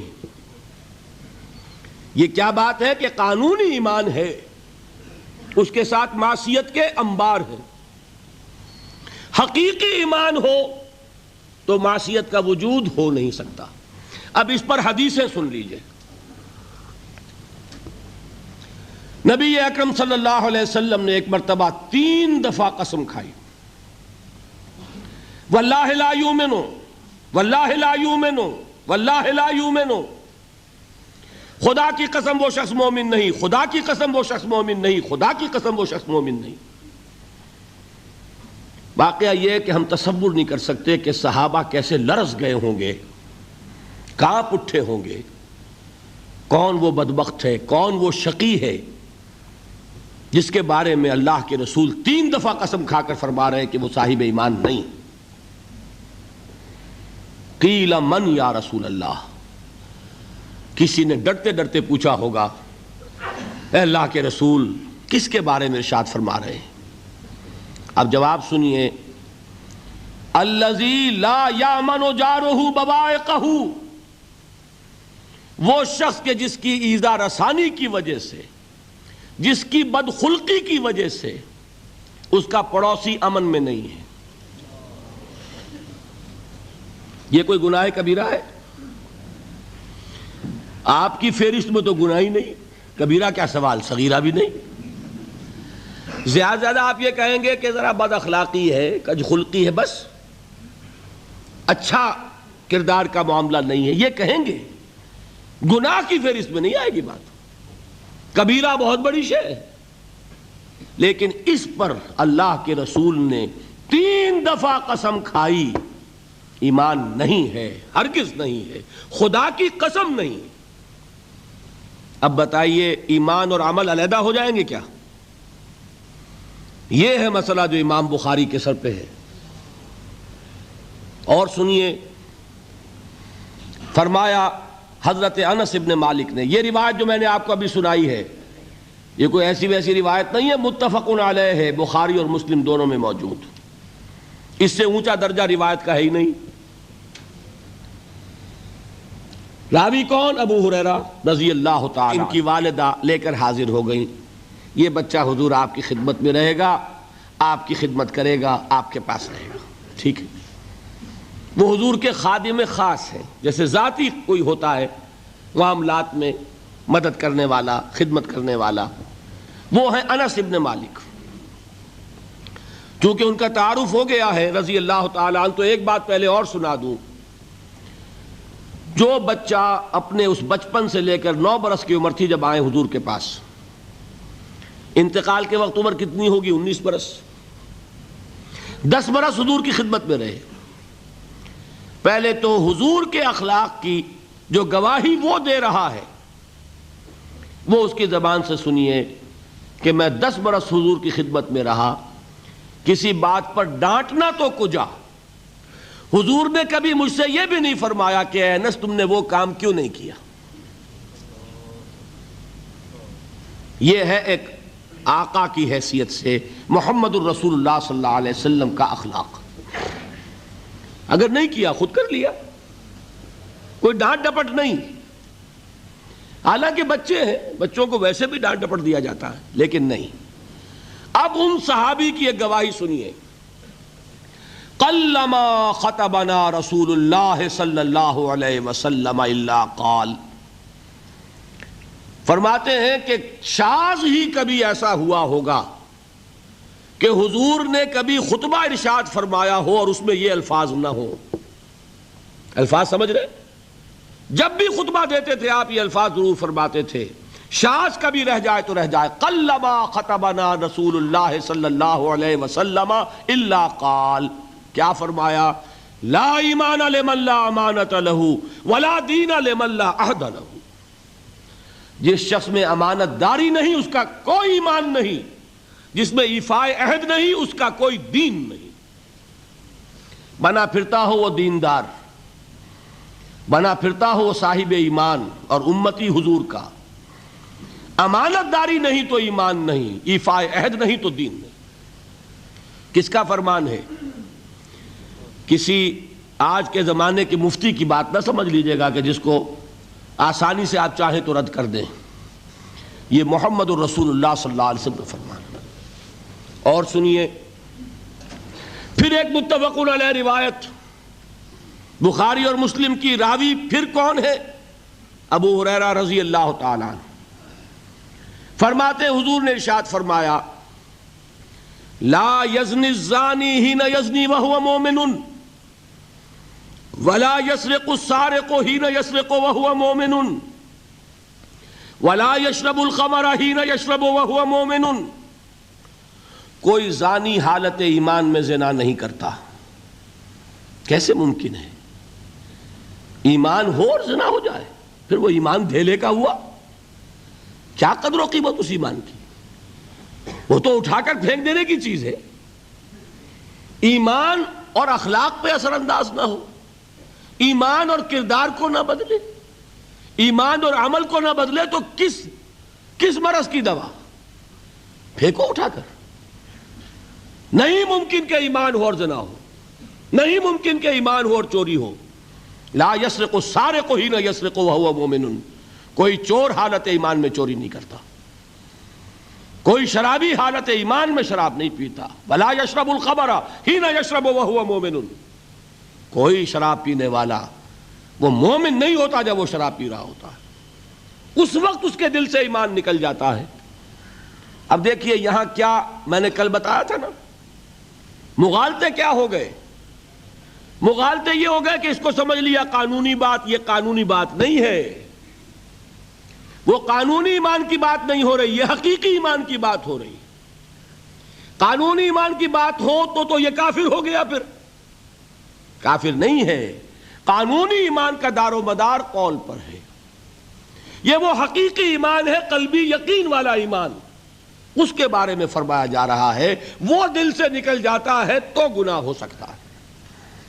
ایک اور حدیث میں حضور نے اس کو اور واضح کر دیا، جب کوئی شخص گناہ کرتا ہے تو ایمان اس کے دل سے نکل کر اور اس کے سر پر منڈلاتا ہے جیسے پرندہ ہو۔ اگر توبہ کرتا ہے تو واپس لوٹ آتا ہے، توبہ نہیں کرتا تو رخصت ہو جاتا ہے۔ بتائیے کوئی اشتباہ رہ گیا؟ لیکن خدا کے لیے دو انتہاؤں سے اپنے آپ کو بچائیے۔ ایک انتہا یہ کہ اس حدیث کی بنا پر آپ کافر قرار دے دیں۔ یہ غلطی کس سے ہوئی؟ کل بتایا تھا بھائی، کس سے؟ خوارج سے۔ خوارج سے یہی غلطی ہوئی۔ وہ فارسی کا ایک مصرع ہے کہ مردی و نامردی قدم فاصلہ دارد، یہ باریک جیسے بال کا سا فرق ہوتا ہے لیکن زمین و آسمان کے نتیجے نکل آتے ہیں۔ انہوں نے ایسی حدیثوں کی بنا پر یہ فیصلہ کر دیا پھر اگر ایمان نہیں ہے تو کافر ہے۔ کتنا یہ آسانی سے نتیجہ نکل آیا، ایمان نہیں ہے تو کافر ہے۔ لا ایمان لمن لا امانت لہو، کوئی شخص امانت میں خیانت کرتا ہے تو اس میں ایمان نہیں ہے، ایمان نہیں ہے تو کافر ہے، کافر ہے تو مرتد ہے، مرتد ہے تو واجب القتل ہے۔ کہاں سے کہاں بات پہنچ گئی؟ بہت بڑی غلطی، بہت بڑی گمراہی۔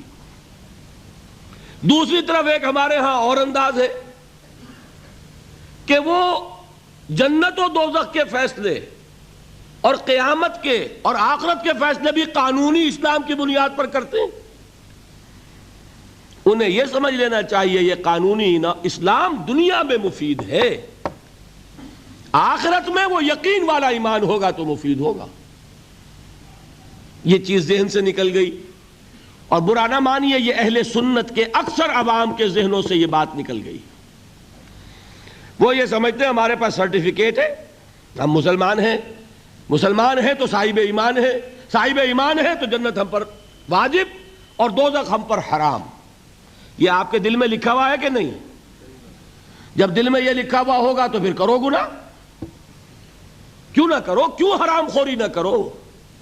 کیوں رشوتیں نہ لو؟ کیوں بددیانتی نہ کرو؟ جبکہ دوزخ تو آپ پر حرام ہے ہی ہے، آپ کو کوئی چیز نقصان پہنچا ہی نہیں سکتی۔ یہ مرجیہ کا عقیدہ تھا اصل میں، یہ دوسری انتہا تھی جو آج اہل سنت کے اکثر لوگوں کے دلوں میں بات بیٹھ گئی، عوام کے اندر، جہلا کے اندر۔ ان دونوں چیزوں سے بچیے۔ تیسری ایک غلطی کی اہل تشیع نے، انہوں نے کیا غلطی کی؟ ایمان اور اسلام کے فیصلے دنیا میں کرنے لگ گئے۔ فلاں مومن تھے، باقی سب مسلم ہی تھے، اور باقی سب منافق ہی تھے۔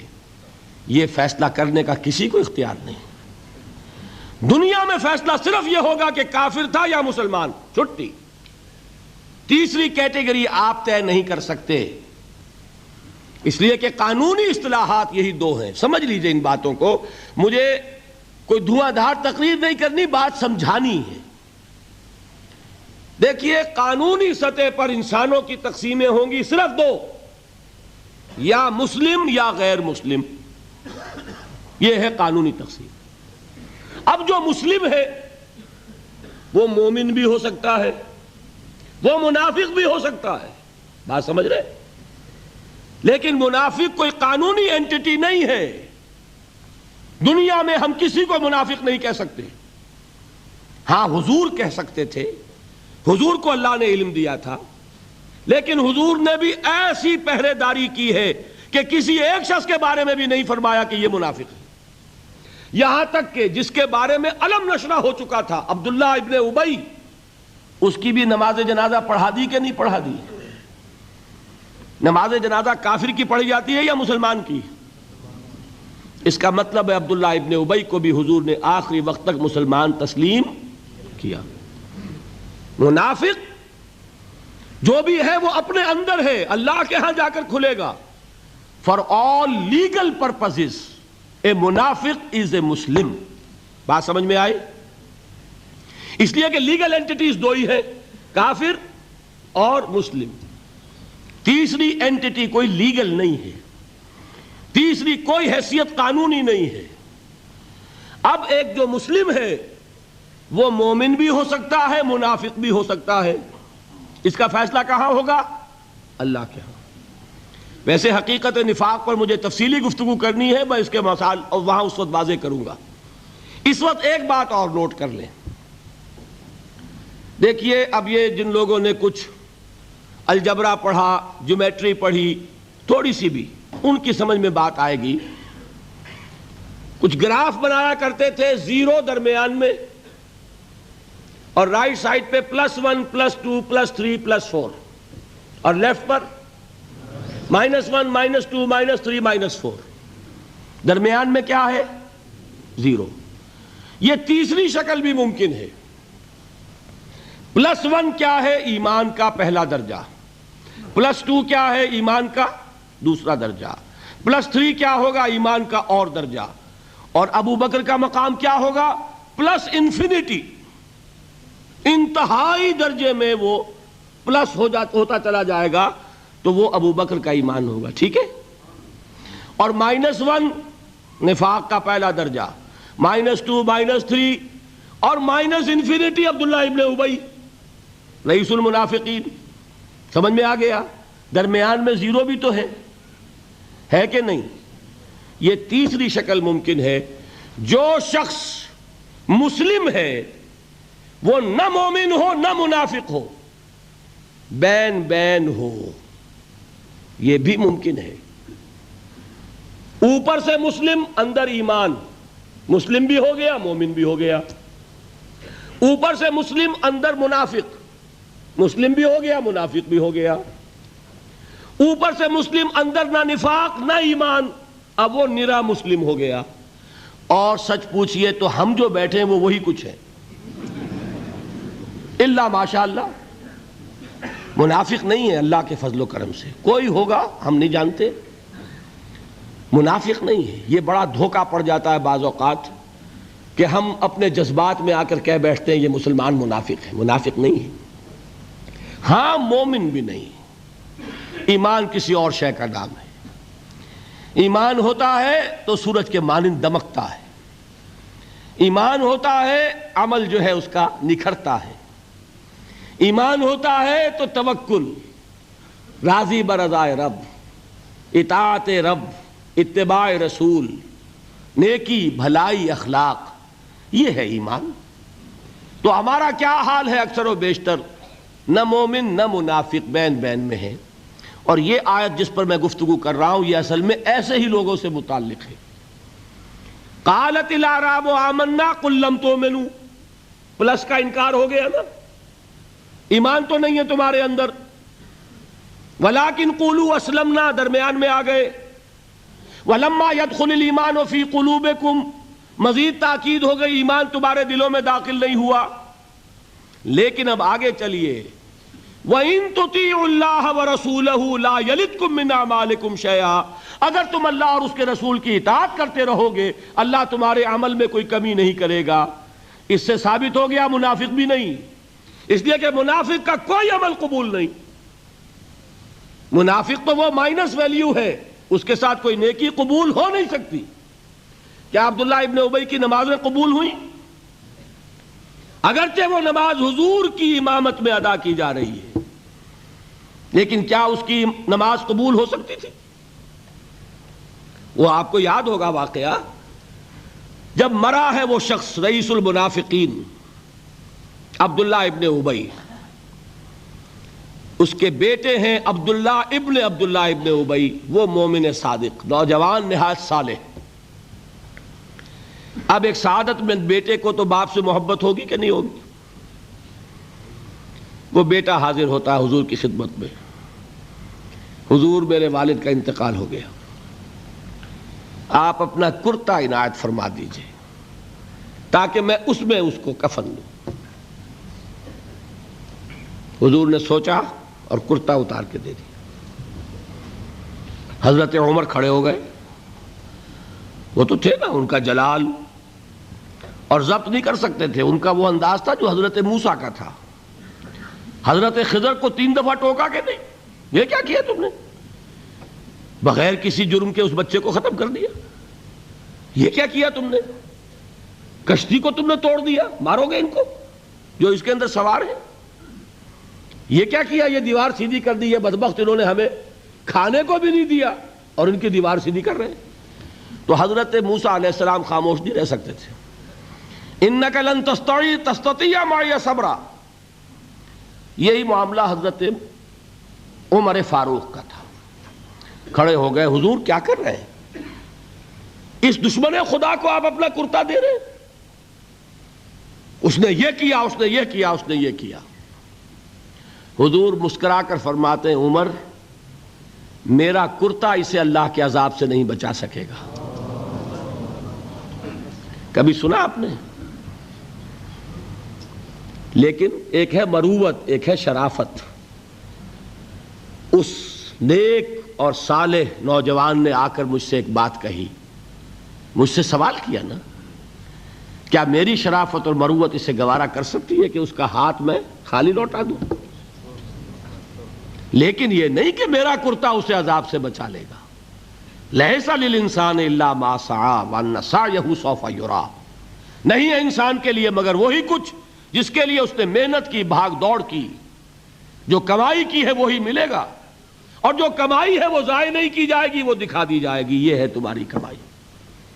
تو انسان کا معاملہ تو عمل سے ہے نا. اور میں یہ بھی بتا دوں، لطیف باتیں ہیں یہ کرتا حضور نے دیا کیوں؟ ایک تو آپ کی شرافت اور مروت. اسی شرافت اور مروت کا ایک اور پہلو یہ تھا، حضور اس شخص کا ایک احسان اپنے اوپر سمجھتے تھے. غزوہ بدر میں حضرت عباس حضور کے چچا کفار کی طرف سے آئے تھے، ایمان نہیں لائے تھے اس وقت تک، اور وہ اسیران بدر میں تھے. بدر کی جنگ کے بعد جو قیدی تھے ان میں عباس بھی ہیں رضی اللہ تعالی عنہ. ان کو پاس کرتا نہیں تھا، کرتے کی ضرورت پیش آئی. وہ طویل القامت انسان تھے. عبداللہ ابن ابی نے اس وقت کرتا دیا تھا عباس کو. اس کو محمد الرسول اللہ اپنے اوپر ایک احسان سمجھتے تھے کہ میرے چچا کو اس شخص نے ایک وقت میں کرتا دیا تھا. آج در حقیقت محمد الرسول اللہ صلی اللہ علیہ وسلم نے اپنے اس احسان کا بدلہ چکایا ہے. بہرحال بات جو ہو رہی تھی اس کو سمجھیے. منافق اندر جو کچھ ہے وہ ہے اور اللہ جانتا ہے. اللہ کا رسول جانتا تھا لیکن اس نے اس کو چھپایا اور تاکید کر دی، جس کو بتایا بھی. ایک صاحب ہے حضرت حذیفہ ابن یمان. کچھ منافقوں کے نام بتا دیے تھے آپ نے. یہ میں واقعہ آپ کو پورا سناؤں گا جبکہ نفاق پر گفتگو ہوگی. لیکن ساتھ ہی کہہ دیا تھا دیکھنا کسی کو بتانا نہیں، یہ میرا راز ہے تمہارے پاس. اب لوگ ان سے پوچھتے بھی تھے، وہ بتاتے نہیں تھے. ان کا نام پڑ گیا صاحب و سر نبی. یہ نبی کے رازدان ہیں، ان کے پاس نبی کا ایک راز ہے، وہ راز ہی رہا. میں بتاؤں گا کہ کس نے پوچھا تھا، وہ تب نفاق کی حقیقت سمجھ میں آئے گی. بہرحال یہ بات سمجھ لیں، قانوناً ایک شخص مسلمان ہے، حقیقت کے اعتبار سے اس کی 3 شکلیں ہو سکتی ہیں. یا مثبت طور پر مومن اور ایمان کے درجات بے شمار ہوں گے، +1 سے لے کر +انفینٹی تک. یا منفی طور پر منافق، -1 سے لے کر اور -انفینٹی تک. اور درمیان میں ایک 0 کا مقام بھی ہے، نہ منافق نہ مومن، بس وہ مسلمان ہے. وہ ہے جس کو فرمایا گیا ان تطیعوا اللہ ورسولہ. دیکھو ایمان تو تمہارے دلوں میں نہیں ہے، لیکن اگر تم اطاعت کرتے رہو گے اللہ کی اور اس کے رسول کی، اس حالت میں لا یلدکم من اعمالکم شیئا، اللہ تمہارے اعمال میں کوئی کمی نہیں کرے گا، اس کے اجر و ثواب سے تمہیں محروم نہیں رکھے گا.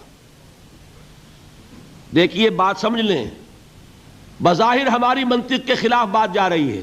ایمان کے بغیر عمل قبول ہونا چاہیے؟ بڑی آسانی سے آپ کہہ دیں گے نہیں ہونا چاہیے. لیکن آپ سوچ لیجئے سب سے زیادہ خطرہ پھر ہم ہی کو ہوگا کہ ہماری یہ نمازیں بھی قبول ہوں گی کہ نہیں ہوں گی. وہ ایمان ہے کہ نہیں ہے؟ وہ دلی یقین والا ایمان. قانونی ایمان تو ہے، سب کو ہے، میرے پاس بھی ہے، آپ کے پاس بھی ہے. یہی وجہ ہے دیکھیے کہ اللہ تعالیٰ نے اپنی یہاں دو صفات کا حوالہ دیا. یہ جو قرآن مجید کی آیات عموماً ختم ہوتی ہیں اللہ کے اسماء و صفات پر، وَهُوَ السَّمِيعُ الْبَصِيرُ وَهُوَ الْعَزِيزُ الْحَكِيمُ وَهُوَ الْعَلِيمُ الْخَبِيرُ، تو آپ کا کیا خیال ہے الٹپ آتی ہیں؟ یہ بڑی حکمت کے ساتھ آتی ہیں، مضمون کے ساتھ، مناسبت کے ساتھ اللہ کی صفات، اللہ کے نام، خاص سبب ہے. یہاں فرمایا، آیت ختم ہوئی، ان اللہ غفور الرحیم، یہ اللہ کی شان غفاری اور شان رحیمی کا صدقہ ہے کہ اس حالت میں بھی اطاعت کرو گے تو اللہ قبول فرما لے گا، ورنہ صحیح بات تو یہی بنتی ہے کہ ایمان کے بغیر اطاعت قبول نہ ہو. بات سمجھ میں آئی؟ یہ رعایت دی جا رہی ہے تمہیں کہ اگرچہ تمہارے دلوں میں ایمان داخل نہیں ہوا، تاحال لم تؤمنوا، تم ہرگز مومن نہیں کہہ سکتے اپنے آپ کو صرف مسلمان کہہ سکتے ہو، لیکن اگر اس حال میں بھی اطاعت کرتے رہو گے تو اللہ تعالیٰ تمہارے اعمال کے اجر و ثواب کو روکے گا نہیں. کیوں؟ وہ غفور ہے، وہ رحیم ہے. قالت الاعراب آمنا قل لم تؤمنوا ولكن قولوا اسلمنا ولما يدخل الايمان في قلوبكم وان تطيعوا الله ورسوله لا يلدكم من اعمالكم شيئا ان الله غفور رحيم. منطقی بات یہ بنتی جب تک مثبت طور پر ایمان دل میں نہ ہو کوئی عمل قبول نہ ہو، لیکن اللہ غفور ہے، اللہ رحیم ہے، اس کی شان غفاری کا صدقہ ہے، اس کی شان رحیمی کے طفیل یہ رعایت کی جا رہی ہے. اس حال میں بھی اطاعت کرتے رہو گے تو اللہ تعالیٰ تمہارے اجر و ثواب کو ضائع نہیں کرے گا. اب ذرا ایک بات اس میں سمجھ لیجئے، وہ کون لوگ تھے جن کے بارے میں یہ بات کہی گئی؟ نمبر ایک، اور ہم اپنے اوپر غور کریں کہ ہم کس کیٹیگری میں ہیں، اور یہ کتنی بڑی نوید جافزہ ہے ہمارے لیے اللہ کا یہ وعدہ کہ اگر ایمان نہ ہو تب بھی اطاعت کرو گے تو قبول کر لیں گے. لیکن اس کے لیے ایک نوٹ آف کوشن بھی ہے، ایک تنبیہ بھی ہے. یہ چار باتیں سمجھ لیں تب اس آیت کا درس مکمل ہوگا.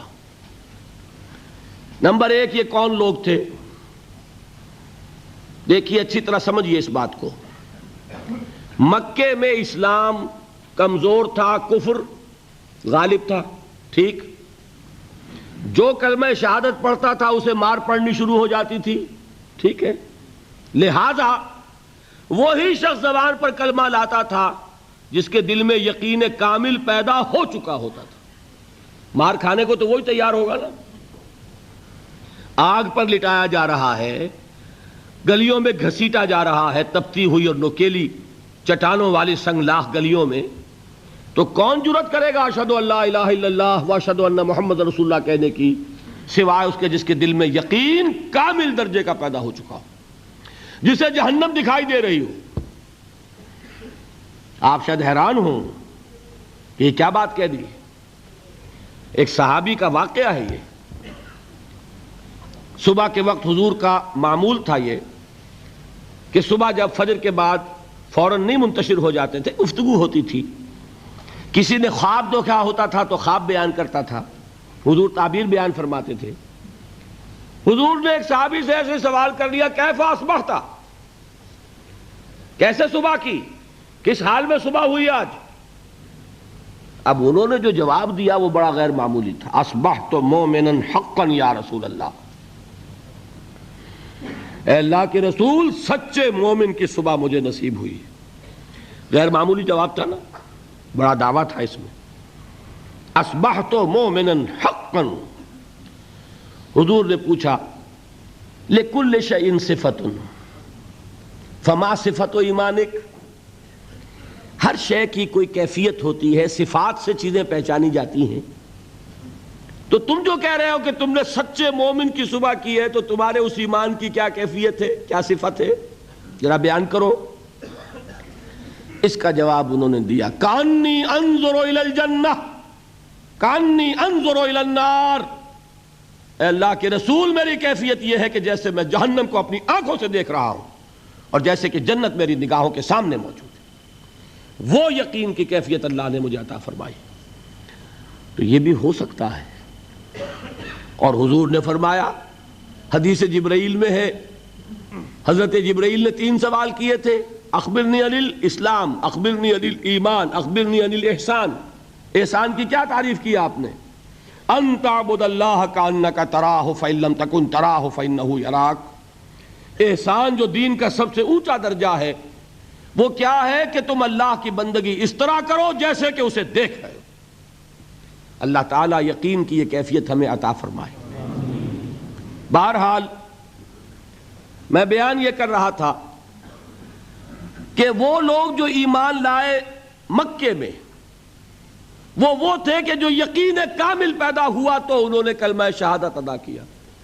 گویا ایمان پہلے اسلام بعد میں، ٹھیک، لیکن مدینے میں آ کر حالت بدل گئی۔ اب مار نہیں پڑتی، کبھی کبھی جنگ آ جاتی ہے، کہتے ہیں نکلو اللہ کی راہ میں، ویسے تو مار نہیں پڑتی نا، لہذا اب صورت بدلنی شروع ہوئی۔ ایسے لوگ بھی تھے مدنی دور میں بھی جو یقین کامل کے بعد ہی ایمان لاتے تھے اور اسلام لاتے تھے، لیکن ایسے لوگ بھی اب شروع ہو گئے کہ بھئی پورے قبیلے نے فیصلہ کر لیا ہے ایمان لانے کا، چلو تم بھی جاؤ۔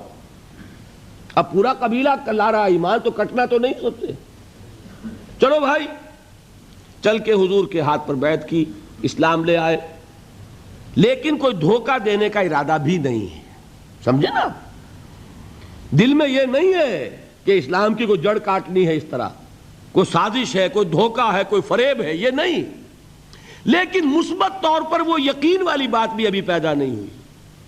بات سمجھ رہے ہیں؟ یہ کیفیت کب شدید ہو گئی؟ اذا جاء نصر اللہ والفتح ورأیت الناس يدخلون فی دین اللہ افواجا۔ جب فتح حاصل ہو گئی، اللہ کی مدد آ گئی اور فوج در فوج لوگ ایمان میں داخل ہو رہے ہیں، اس وقت جو رو چلی ہے اس رو میں اکثر لوگ کون تھے؟ دھوکہ نہیں تھا، لہذا منافق بھی نہیں، لیکن مثبت طور پر وہ یقین والی بات بھی نہیں، وہ تھے لوگ قالت الاعراب آمنا قل لم تؤمنوا ولکن قولوا اسلمنا۔ یہ بدو دعویٰ کر رہے ہیں ہم ایمان لے آئے، اے نبی ان سے کہہ دیجئے تم ایمان ہرگز نہیں لائے ہو، یوں کہو ہم اسلام لے آئے ہیں۔ ولما يدخل الایمان فی قلوبکم، اور ایمان ابھی تمہارے دلوں میں داخل نہیں ہوا، لیکن ہم اپنی شان غفاری اور شان رحیمی کے طفیل تم سے یہ رعایت کر رہے ہیں، اگر اطاعت کرتے رہو گے اللہ اور اس کے رسول کی تو تمہارے اعمال میں کوئی کمی نہیں ہوگی۔ سمجھ آ گئی بات؟ اب اپنی حالت پر غور کیجئے، ہمارا حال کیا ہے؟ وہاں رو چلی تھی اور یہاں ایک چکر چل رہا ہے، باپ کا بیٹا مسلمان، اس کا اگلا بیٹا مسلمان۔ وہ جو میں نے کہا تھا ہم مسلمان کیوں ہیں؟ بائی ایکسیڈنٹ آف برتھ، ہم سوچ کر ایمان لائیں کیا؟ ہم نے خود غور و فکر کے بعد ایمان قبول کیا ہے۔ اللہ جس سے توفیق دے دے، ہو سکتا ہے، اب بھی ہو سکتا ہے، سوچئے، غور کیجئے، تفکر کیجئے، شعوری طور پر ایمان لائیے، وہ ایمان اور ہوگا۔ اب تک ہم میں سے اکثر کا حال کیا ہے کہ صرف ایک چکر ہے نسلی، نسلاً بعد نسل اسلام آ گیا، اسلام تو آ گیا، کیا ایمان بھی آ جائے گا اس طرح؟ ایمان نہیں آتا اس طرح، اسلام آیا ہے۔ ہمارا حال کیا ہے اکثر و بیشتر؟ وہ اسی آیت کے مصداق ہے، قالت الاعراب آمنا قل لم تؤمنوا ولکن قولوا اسلمنا ولما يدخل الایمان فی قلوبکم۔ تو بتائیے ہمارے لیے کتنی بڑی نوید ہے یہ، کتنی بڑی خوشخبری ہے یہ کہ اللہ نے یہ وعدہ کر لیا ہے۔ اگر بات یہ ہوگی کہ جب تک ایمان نہیں ہوگی نہ نماز قبول نہ روزہ قبول، تو ہمارا کوئی مقام پھر تھا؟ اللہ نے کتنی بڑی اپنی رحمت فرمائی، کتنا فضل فرمایا، اس حالت میں بھی اطاعت کرو گے تو اللہ تمہارے اعمال کا اجر و ثواب عطا کر دے گا۔ اب چوتھی چیز، نوٹ آف کوشن، یہ اطاعت ہونی چاہیے کلی اطاعت، جزوی نہیں، جزوی اطاعت اطاعت نہیں۔ اللہ کے 10 احکام ہیں، 5 آپ نے مان لیے، 5 آپ نے ٹھوکر مار دیے، کیا کہیں گے اسے؟ یہ اطاعت ہے؟ سمجھ لیجئے، یہ جزوی اطاعت نہیں، اس پر تو اللہ کا غضب بھڑکتا ہے۔ افتؤمنون ببعض الکتاب وتکفرون ببعض، کیا تم ہماری شریعت، ہماری کتاب، ہمارے قانون، اس کے کچھ حصے کو مانتے اور کچھ کو نہیں مانتے؟ فما جزاء من يفعل ذلك منكم الا خزي في الحیاۃ الدنیا ویوم القیامۃ یردون الی اشد العذاب۔ جو کوئی بھی یہ طرز عمل اختیار کرے گا اس کی سزا اس کے سوا اور کچھ نہیں ہے کہ دنیا میں انہیں ذلیل و خوار کر دیا جائے اور قیامت کے دن شدید ترین عذاب میں جھونک دیا جائے۔ وَمَا اللَّهُ بِغَافِلٍ عَمَّا تَعْمَلُونَ، اور اللہ غافل اور بے خبر نہیں ہے تمہارے کرتوتوں سے۔ He knows you through and through، وہ جانتا ہے، وہ تو تمہاری نیتوں کو جانتا ہے۔ ان اللہ لا ينظر الى صورکم ولا اموالکم ولكن ينظر الى قلوبکم واعمالکم، اللہ تمہاری صورتوں کو اور تمہارے مالوں کو نہیں دیکھتا، وہ تمہارے دلوں کو اور تمہارے عملوں کو دیکھتا ہے۔ یہ حدیث کے الفاظ ہیں۔ تو یہ جو جزوی اطاعت ہے یہ اطاعت نہیں کہلائے گی، بلکہ یہ تمسخر کہلائے گا، ڈٹھائی کہلائے گی، استہزاء کہلائے گا، دین کا مذاق اڑانا کہلائے گا۔ بات سمجھ رہے ہیں کہ نہیں؟ اور میں اور منطقی طور پر ثابت کر دوں کہ اگر آپ نے اللہ کے کچھ احکام مانے کچھ نہیں مانے، تو جو مانے وہ بھی اللہ کے نہیں مانے۔ بظاہر بات میں بڑی عجیب کہہ رہا ہوں، اللہ کا ایک حکم آپ نے مانا ایک نہیں مانا، بتائیے جو نہیں مانا کیوں نہیں مانا؟ کہ نفس کو پسند نہیں۔ جو مانا کیوں مانا؟ کہ نفس کو پسند ہے۔ دونوں حالتوں میں کس کی بات مانی؟ نفس کی۔ اگر اللہ کی بات ماننی تھی تو پھر تو وہ بات بھی اللہ کی ہے۔ جب آپ نے اللہ کی ایک بات رد کر دی، کیوں؟ کہ نفس کو پسند نہیں، اور جو مانی تو اس لیے مانی کہ نفس نے ویٹو ہے، اوکے کر دیا، ٹھیک ہے۔ تو اصل آپ کا افسر کون ہوا؟ نفس یا اللہ؟ اللہ کا حکم ہوتا تو جو حکم ہے وہ ماننا پڑے گا۔ معلوم ہوا کہ آپ نے ویٹو دیا ہوا ہے نفس کو، تو جس کے پاس ویٹو اسی کی اطاعت۔ بظاہر آپ اللہ کا حکم مان رہے ہیں، حقیقت میں اپنے نفس کا حکم مان رہے ہیں۔ اللہ کہ آپ کی اطاعت کلی ہو، جو اللہ کا حکم سر تسلیم خم۔ ہاں یہ ہو سکتا ہے وقتی طور پر کوئی خطا ہو جائے، جذبات کی رو میں آپ بہہ گئے، غلطی ہو گئی، ایسا جب بھی ہوتا ہے فوراً توبہ کرتا ہے انسان۔ جذبات کا معاملہ ہوتا ہے جیسے کہ طوفان آتا ہے پہاڑی علاقے میں، میدانی علاقے میں سیلاب آئے گا تو آہستہ آہستہ آتا ہے اور آہستہ آہستہ اترتا بھی ہے۔ پہاڑی علاقے میں سیلاب آتا ہے تو طوفانی شکل میں آتا ہے، فوراً ختم بھی ہو جاتا ہے نا ایسا؟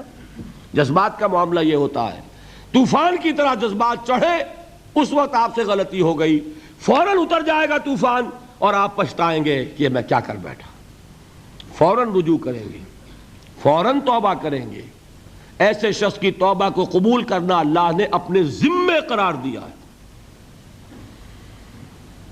انما التوبۃ علی اللہ للذین یعملون السوء بجہالۃ ثم یتوبون من قریب۔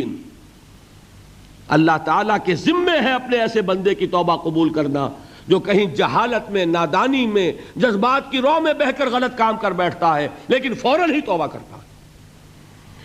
البتہ جان بوجھ کر آپ نے with cold reasoning، جیسے آپ کہتے ہیں نا cold blooded murder، ایک ہے جذبات میں آ کے کسی کو قتل کر دیا، آپ کا کوئی ارادہ نہیں تھا، آپ جا رہے تھے، جاتے ہوئے آپ کا کنگا لگ گیا کسی کو، وہ اللہ کا بندہ ایسا غسیل نکلا اس نے ماں کی گالی دے دی آپ کو، آپ کا چڑھ گیا پارا اور آپ نے جو اس کے ایک رسید کیا مر گیا، تو کیا آپ کا ارادہ تھا اس کو قتل کرنے کا؟ نہیں تھا۔ جیسے حضرت موسیٰ نے قبطی کے ایک گھونسا مارا، فَوَقَذَهُ مُوسَىٰ فَقَضَىٰ عَلَيْهِ، وہ ایک گھونسے میں ختم ہو گیا۔ کیا موسیٰ کا ارادہ قتل کا تھا؟ نہیں۔ یہ اور 6 ہے اور ایک ہے آپ گھر سے ہی چلے ہیں، آج مجھے اس کی جان لینی ہے، پستول لے کر چلے، سنبھال کر چلے، گولیاں گن کر چلے، اور طاق میں رہے کہاں موقع ملتا اور آپ نے مارا، اس کو کہتے ہیں کولڈ بلڈڈ مرڈر۔ اسی طریقے سے ایک گناہ وہ ہے جو سوچ سمجھ کر ہوتا ہے۔ وہ گناہ کون سا ہوتا ہے؟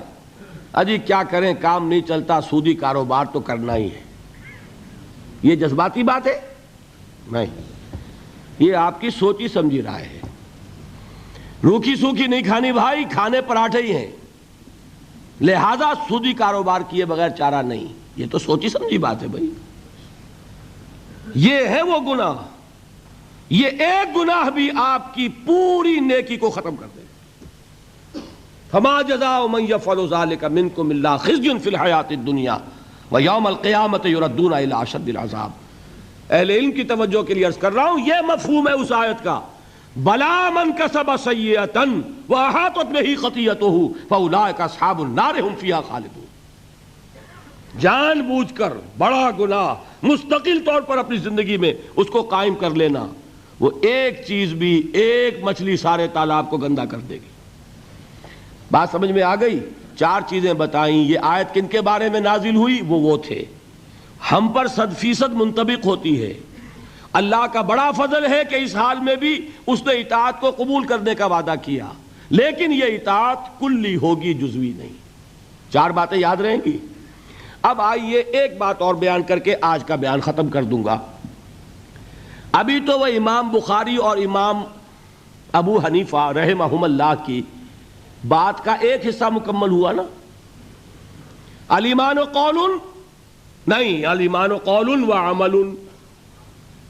جو وہ بات کہہ رہے ہیں وہ قانونی ایمان ہے جس کی بنیاد پر اسلام یا کفر کا فیصلہ ہوگا۔ جو وہ بات فرما رہے ہیں وہ حقیقی ایمان ہے جس کی بنیاد پر آخرت میں فیصلے ہوں گے۔ یہ بھی 100% صحیح، یہ بھی 100% صحیح۔ دونوں چیزیں جڑ گئی کہ نہیں؟ دوسرا حصہ کیا تھا؟ امام ابو حنیفہ کیا فرماتے رحمت اللہ علیہ؟ لا یزید ولا ینقص۔ ایمان ایک جامد شے ہے، نہ گھٹتی ہے نہ بڑھتی ہے۔ امام بخاری رحمت اللہ علیہ کیا فرماتے؟ یزید و ینقص، نہیں، بڑھتی بھی ہے گھٹتی بھی ہے۔ پھر وہی بعد المشرقین، اس کا کیا ہوگا؟ How to reconcile these two statements? یہ بھی 100% درست، یہ بھی اور یہ بھی۔ دیکھیے قانونی ایمان کا حاصل کیا ہے؟ A legal status in this world. آپ کو ایک قانونی حیثیت حاصل ہوتی ہے، مسلمان کے حقوق حاصل ہو گئے، آپ اسلامی ریاست میں ووٹ کا حق رکھتے ہیں، اسلامی ریاست کے صدر بھی بن سکتے ہیں۔ لکھا ہوتا ہے نا کہ یہاں صدر صرف مسلمان ہو سکتا ہے، تو قانونی بات ہو گئی نا، دستوری قانونی۔ آپ مسلمان عورت سے نکاح کر سکتے ہیں، مسلمان عورت سے نکاح صرف مسلمان کا ہو سکتا ہے۔ مسلمان مرد نکاح کر سکتا ہے اہل کتاب خاتون سے بھی، لیکن مسلمان عورت کا نکاح ہو سکتا ہے اہل کتاب سے؟ نہیں۔ تو قانونی بات ہے کہ نہیں؟ یہی وجہ ہے کہ ہمارے نکاح خواہ جو ہیں وہ اپنی جان بچانے کے لیے کلمے پڑھوا لیتے ہیں۔ اللہ کے ہاں جا کے مجھے جواب دینا ہوگا کہ کہیں کسی غیر مسلم کا نکاح تو نہیں پڑھا دیا کسی مسلمان عورت سے؟ لو بھائی یہیں کلمے پڑھ لو۔ اپنے سامنے کلمے پڑھوا کے نکاح پڑھاتے ہیں۔ یہ وہ احتیاط ہے، اس لیے کرتے ہیں، اس لیے کہ یہ معاملہ قانونی ہے۔ قانونی بات ہے کہ مسلمان باپ کی وراثت صرف مسلمان بیٹے کو ملے گی، اگر بیٹا کافر ہو گیا تو وراثت نہیں ملے گی۔ یہ ساری چیزیں قانونی ہے نا۔ قانونی سٹیٹس جو ہے وہ جامد ہے، نہ گھٹتا ہے نہ بڑھتا ہے۔ سمجھ رہے؟ کوئی شخص زیادہ متقی ہو جائے تو زیادہ حق ہو جائے گا اس کا، کوئی کم متقی ہو، فاسق و فاجر ہو تو اس کے حقوق گھٹ جائیں گے۔ آپ یہ کہیں صاحب جو 5 نمازیں پڑھتا اس کو 5 ووٹ دینے کا حق حاصل ہے، جو 1 نماز پڑھتا وہ 1 ووٹ دے سکتا، کر سکے؟ جو تہجد پڑھے اس کے 10 ووٹ، پھر تو یہ ہونا چاہیے۔ قانونی سٹیٹس برابر ہے، جامد ہے، نہ گھٹے گا نہ بڑھے گا۔ دیکھیے میں یہاں پہ آخری بات سمجھایا کرتا ہوں اگر بالفرض ابو بکر صدیق سید المومنین اور عبداللہ ابن ابی رئیس منافقین ایک پلس انفینٹی ایک مائنس انفینٹی، اگر یہ ایک باپ کے بیٹے ہوتے تو وراثت میں برابر حصہ ملتا ہے یا کم و بیش؟ کم و بیش برابر. ہاں تکفیر ہو جائے گی تو زیرو ہو جائے گا حق.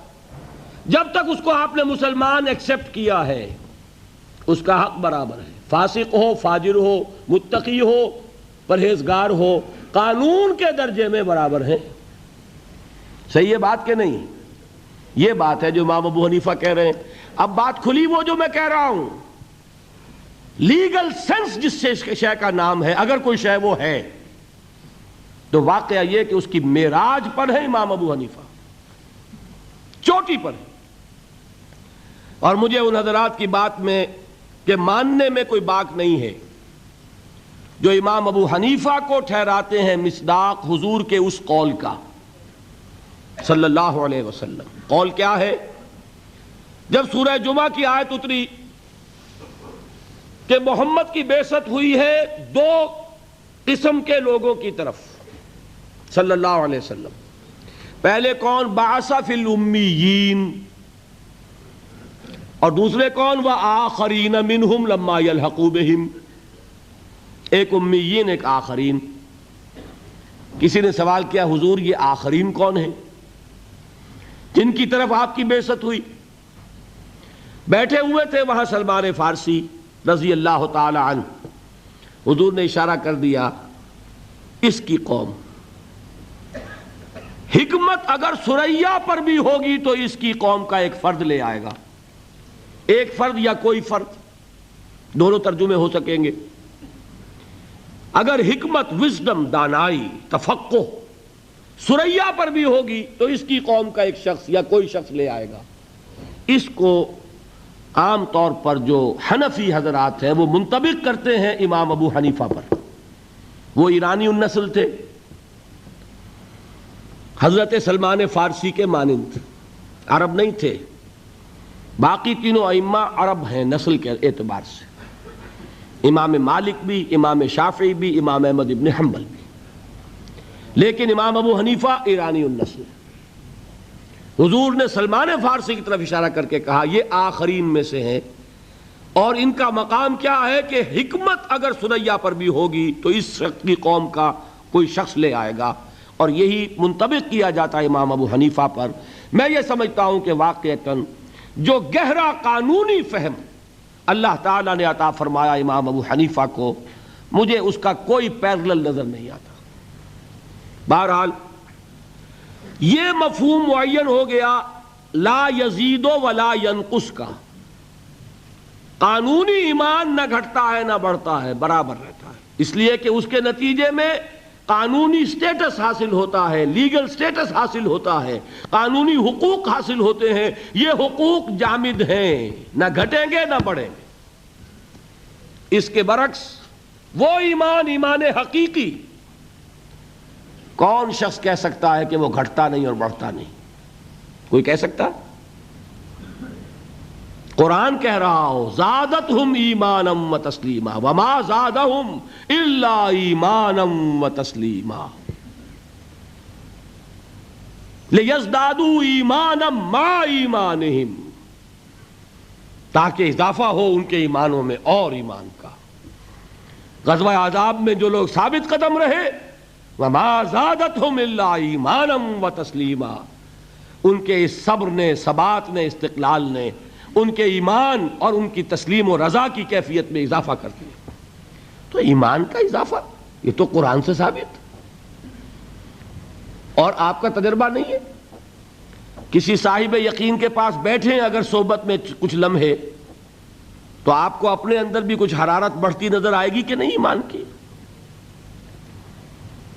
حضور نے فرمایا کون ہے اللہ کے ولی، کون ہے دوست اللہ کے؟ اذا رؤوا ذکر اللہ، جب انہیں دیکھا جائے اللہ یاد آ جائے. ایسے لوگ ہیں ان کی صحبت میں بیٹھیں گے دین کی طرف لگن بڑھے گی، دین کا جذبہ بڑھے گا۔ یہ کیا ہے؟ یہ ایمان ہے۔ اور آوارہ اور بدقماش اور فحش گو اور لطیفہ گو اور یاوہ گو قسم کے لوگوں کے پاس بیٹھیں گے، ایمان گھٹے گا کہ نہیں؟ سیدھی بات ہے۔ قرآن پڑھیں گے ایمان بڑھے گا، فحش ناول پڑھیں گے ایمان گھٹے گا۔ یہ ایمان تو وہ شے ہے، دیکھیے قلب کو کہتے ہی قلب اس لیے ہے، اسے کسی حالت پر قرار ہی نہیں۔ قلب کے کیا معنی؟ بدلنا، قلب ماہیت، کیفیت بدل گئی، انقلاب، نظام بدل جانا۔ یہ قلب جو ہے یہ ٹکتا ہی نہیں۔ اس کے لیے تو فرمایا جو ہے اقبال نے شعر کہ ثبات ایک تغیر کو ہے زمانے میں، سکون محال ہے قدرت کے کارخانے میں۔ یہ بات 100% درست ہے تو دل کے لیے صحیح ہے۔ آپ کے جسم کے ہر حصے کے لیے آرام ہے، لیکن دل کے لیے آرام؟ دل کے لیے آرام کا مطلب موت۔ چند منٹ کا آرام کرے گا تو چھٹی۔ آپ کا دماغ آرام کرتا ہے، آپ کے گردے آرام کرتے ہیں، آپ کا معدہ آرام کرتا ہے، ہر جسم کے عضو کے لیے آرام ہے۔ آپ کا دماغ آرام کرتا ہے جب تک کہ آپ خواب نہیں دیکھ رہے۔ جب آپ سوئے ہوئے خواب دیکھ رہے ہوں، اب صرف جسم آرام کر رہا ہے، دماغ آرام نہیں کر رہا۔ اس نے چکی پیسنی شروع کر دی ہے اپنی، اس لیے کہ اسے جتنا آرام چاہیے تھا وہ لے چکا۔ اب خام خواہ آپ پڑے ہوئے، آپ پڑے رہے، وہ اپنا کام شروع کر دے گا۔ تو دماغ جو ہے وہ بھی آرام چاہتا ہے۔ آپ کے اعضاء کو، آپ کے مسلز کو، ہر شے کو آرام کی ضرورت ہے سوائے دل کے۔ اس لیے کہ دل کے آرام کا مطلب موت۔ اس کو چین نہیں، اس کو قرار نہیں۔ یہ گھٹے گا یا بڑھے گا، ادھر جائے گا یا ادھر جائے گا۔ اور جو قلبی ایمان ہے اسے کیسے قرار ہو جائے گا؟ وہ یا گھٹے گا یا بڑھے گا، ہر لحظہ یا بڑھ رہا ہے یا گھٹ رہا ہے۔ اسی لیے حضور نے فرمایا جس شخص کے 2 دن برابر ہو گئے وہ بڑے گھاٹے میں رہا۔ آج جتنا ایمان ہے کل بھی اتنا ہی رہا تو گھاٹا ہو گیا نا۔ اس لیے کہ یہ دن اللہ نے جو اور دیا تھا اس لیے دیا تھا کہ اور ایمان بڑھتا۔ نہیں بڑھا تو یہ نہیں کہیں گے کہ نفع نہیں ہوا، نہیں نقصان ہو گیا۔ یہ دن تو ضائع ہوا نا، اس دن میں جو اضافہ ہونا چاہیے تھا وہ اضافہ نہیں ہوا۔ یہ دن جو ضائع گیا یہ گھاٹا ہے۔ جس شخص کے 2 دن مساوی ہیں وہ گھاٹے میں ہے۔ والعصر ان الانسان لفی خسر۔ غافل تجھے گھڑیال یہ دیتا ہے منادی، گردوں نے گھڑی عمر کی ایک اور گھٹا دی۔ تو یہ بات کہ 100% درست یہ قول بھی کہ الایمان قول لا یزید ولا ینقص، اور یہ قول بھی کہ الایمان قول وعمل ویزید وینقص۔ یہ معاملہ قانونی ایمان کا جس کی بنیاد پر دنیا میں کسی کو مسلمان مانا جائے گا، یہ معاملہ حقیقی ایمان کا جس کی بنیاد پر وہاں فیصلے ہوں گے۔ اس معاملے میں اس سطح پر ایمان اور عمل صالح یوں جڑ جاتے ہیں۔ یہ ایک وحدت جس کو آپ کہتے ہیں آرگینک ہول، حیاتیاتی وحدت، جس کے حصے بکھرے نہیں ہو سکتے۔ ایمان اور عمل صالح یوں ہے۔ یہی وجہ ہے قرآن میں ایک جگہ مجھے بتا دیجئے کہ جہاں ایمان، مجرد ایمان کا ذکر آیا ہو، عمل صالح کا نہ ہو۔ والتین والزیتون وطور سینین وہذا البلد الامین لقد خلقنا الانسان فی احسن تقویم الا الذین آمنوا وعملوا الصالحات والعصر ان الانسان لفی خسر الا الذین آمنوا وعملوا الصالحات وتواصوا بالحق وتواصوا بالصبر۔ ایک نقطہ اور بیان کر دوں، دیکھیے یہ جو سورۃ العصر سورۃ التین کا تقابل میں نے کیا تھا، ایک پر انذار ایک پر تبشیر کا رنگ غالب بتایا تھا نا۔ اب یہاں یہ بات سمجھ لیجئے، تواصی بالحق بھی ایک عمل ہے۔ حق کی وصیت کرنا، دعوت دینا، تبلیغ کرنا عمل ہے کہ نہیں؟ تواصی بالصبر بھی ایک عمل ہے۔ لہذا قرآن جب کہتا ہے وَعَمِلُوا الصَّالِحَاتِ، یہ ساری چیزیں اس میں شامل ہیں۔ صرف یہ کہ سورۃ العصر میں جو اندر اس کے مضمرات تھے انہیں اور کھول کر بیان کر دیا۔ وہاں عمل کے 3 خانے ہو گئے. عمل صالح خود تواصی بالحق اس کا ایک لازمی نتیجہ، تواصی بالصبر اس کا ایک دوسرا لازمی نتیجہ. سورۃ التین میں صرف عمل صالح میں یہ ساری بات آ گئی. باقی قرآن مجید میں ایسے ایسے مقامات ملیں گے، 3 مواقع مرتبہ عمل الصالحات ایمان کے ساتھ جوڑ جوڑ کر لایا جا رہا ہے کہ یہ دل سے بات نکال دے کہ مجرد ایمان پر نجات ہو جائے گی. قرآن نے کہیں وعدہ نہیں کیا. اور ایمان بھی ہاں وہ نجات کہ لاکھوں برس جہنم میں جلنے کے بعد چھٹکارا مل جائے، وہ مل جائے گی. وہ نجات کہ جو میدان حشر ہی میں اللہ فرما دے میرا یہ بندہ اس پر میری رحمت کا سایہ ہے، یہ جہنم کی آگ سے بچا لیا جائے گا. فمن زحزح عن النار وادخل الجنہ فقد فاز. وہ اس کامیابی کی بات کر رہا ہوں، اس نجات کی بات کر رہا ہوں. وہ نجات صرف ایمان سے نہیں ہے، وہ عمل صالح کے ساتھ ہے. اس کی شرط لازم ہے، لازم و ملزوم ہے، اس کو جدا نہیں کر سکتے، جس کے لیے میں نے آج احادیث بھی بیان کر دیں. میرا جی چاہتا تھا اس عمل صالح کے جو مختلف گوشے ہیں ان کی بھی تھوڑی سی سیر آج آپ کو کراؤں، لیکن میں آج اسی پر اکتفا کر رہا ہوں. انشاءاللہ پھر یہ سلسلہ چل رہا ہے، یہ مضامین دوبارہ بھی انشاءاللہ موقع ملے گا کہ میں جو کمی رہ رہی ہے اس کی میں تلافی کر دوں گا. آج آپ کے علم میں ہوگا کہ میں دبئی گیا اور وہاں سے واپس آیا اور وہاں بھی میں نے کچھ 1.5 گھنٹے سے زائد کی تقریر کی ہے. آواز پر بھی اس کا اثر ہے. میں ذرا محتاط ہو کے چل رہا ہوں تاکہ ابھی غالباً 5 دن رہتے ہیں، اور تو اس میں ایسا نہ ہو کہ کہیں مجھے مجبور ہو کر بیچ میں بات چھوڑ دینی پڑے. اگر ہر موضوع میں کوئی کبھی کسر رہ جائے کوئی پرواہ نہیں، لیکن بات جو ہے تمام موضوعات کی مکمل ہو جائے، یہ میری پوری کوشش ہوگی. تو آپ بھی دعا کریں اللہ تعالیٰ مجھے توفیق دے. اور واقعہ یہ ہے میں آپ حضرات کے سامنے اپنا یہ تاثر بیان کیے بغیر نہیں رہ سکتا. میرا آج یہ خیال تھا کہ حاضری کم ہوگی، اس لیے کہ دل بھر بھی جاتا ہے، سن لی باتیں بہت. بزم میں اہل نظر بھی ہیں، تماشائی بھی. وہ اہل نظر کا تو میں سمجھتا ہوں کہ ذوق بڑھے گا، تماشائیوں کا تو گھٹتا ہے. آخر بہت سن لیا اور کیا سننا ہے. پھر یہ بھی خیال تھا کہ کل تو جمعرات کی وہ تھی اور جمعہ کی شب تھی، جمعہ آنے والا تھا، چھٹی کا دن تھا.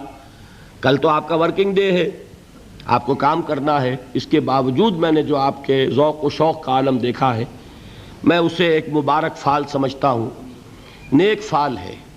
یہ علامت ہے ہوا کے رخ کی. ہوا کا رخ جو ہے وہ آپ کو معلوم ہے، تھوڑی سی مٹی آپ لے کر، ریت لے کر اس کو ذرا چھوڑتے ہیں، پتہ چل جاتا ہوا ادھر چل رہی ہے یا ادھر. وہ معمولی جو ہے ایک چٹکی خاک کی بتاتی ہے کہ ہوا کا رخ کیا ہے. یہ چیز جو ہے یہ بھی ہمارے لیے ایک امید افزا بات ہے.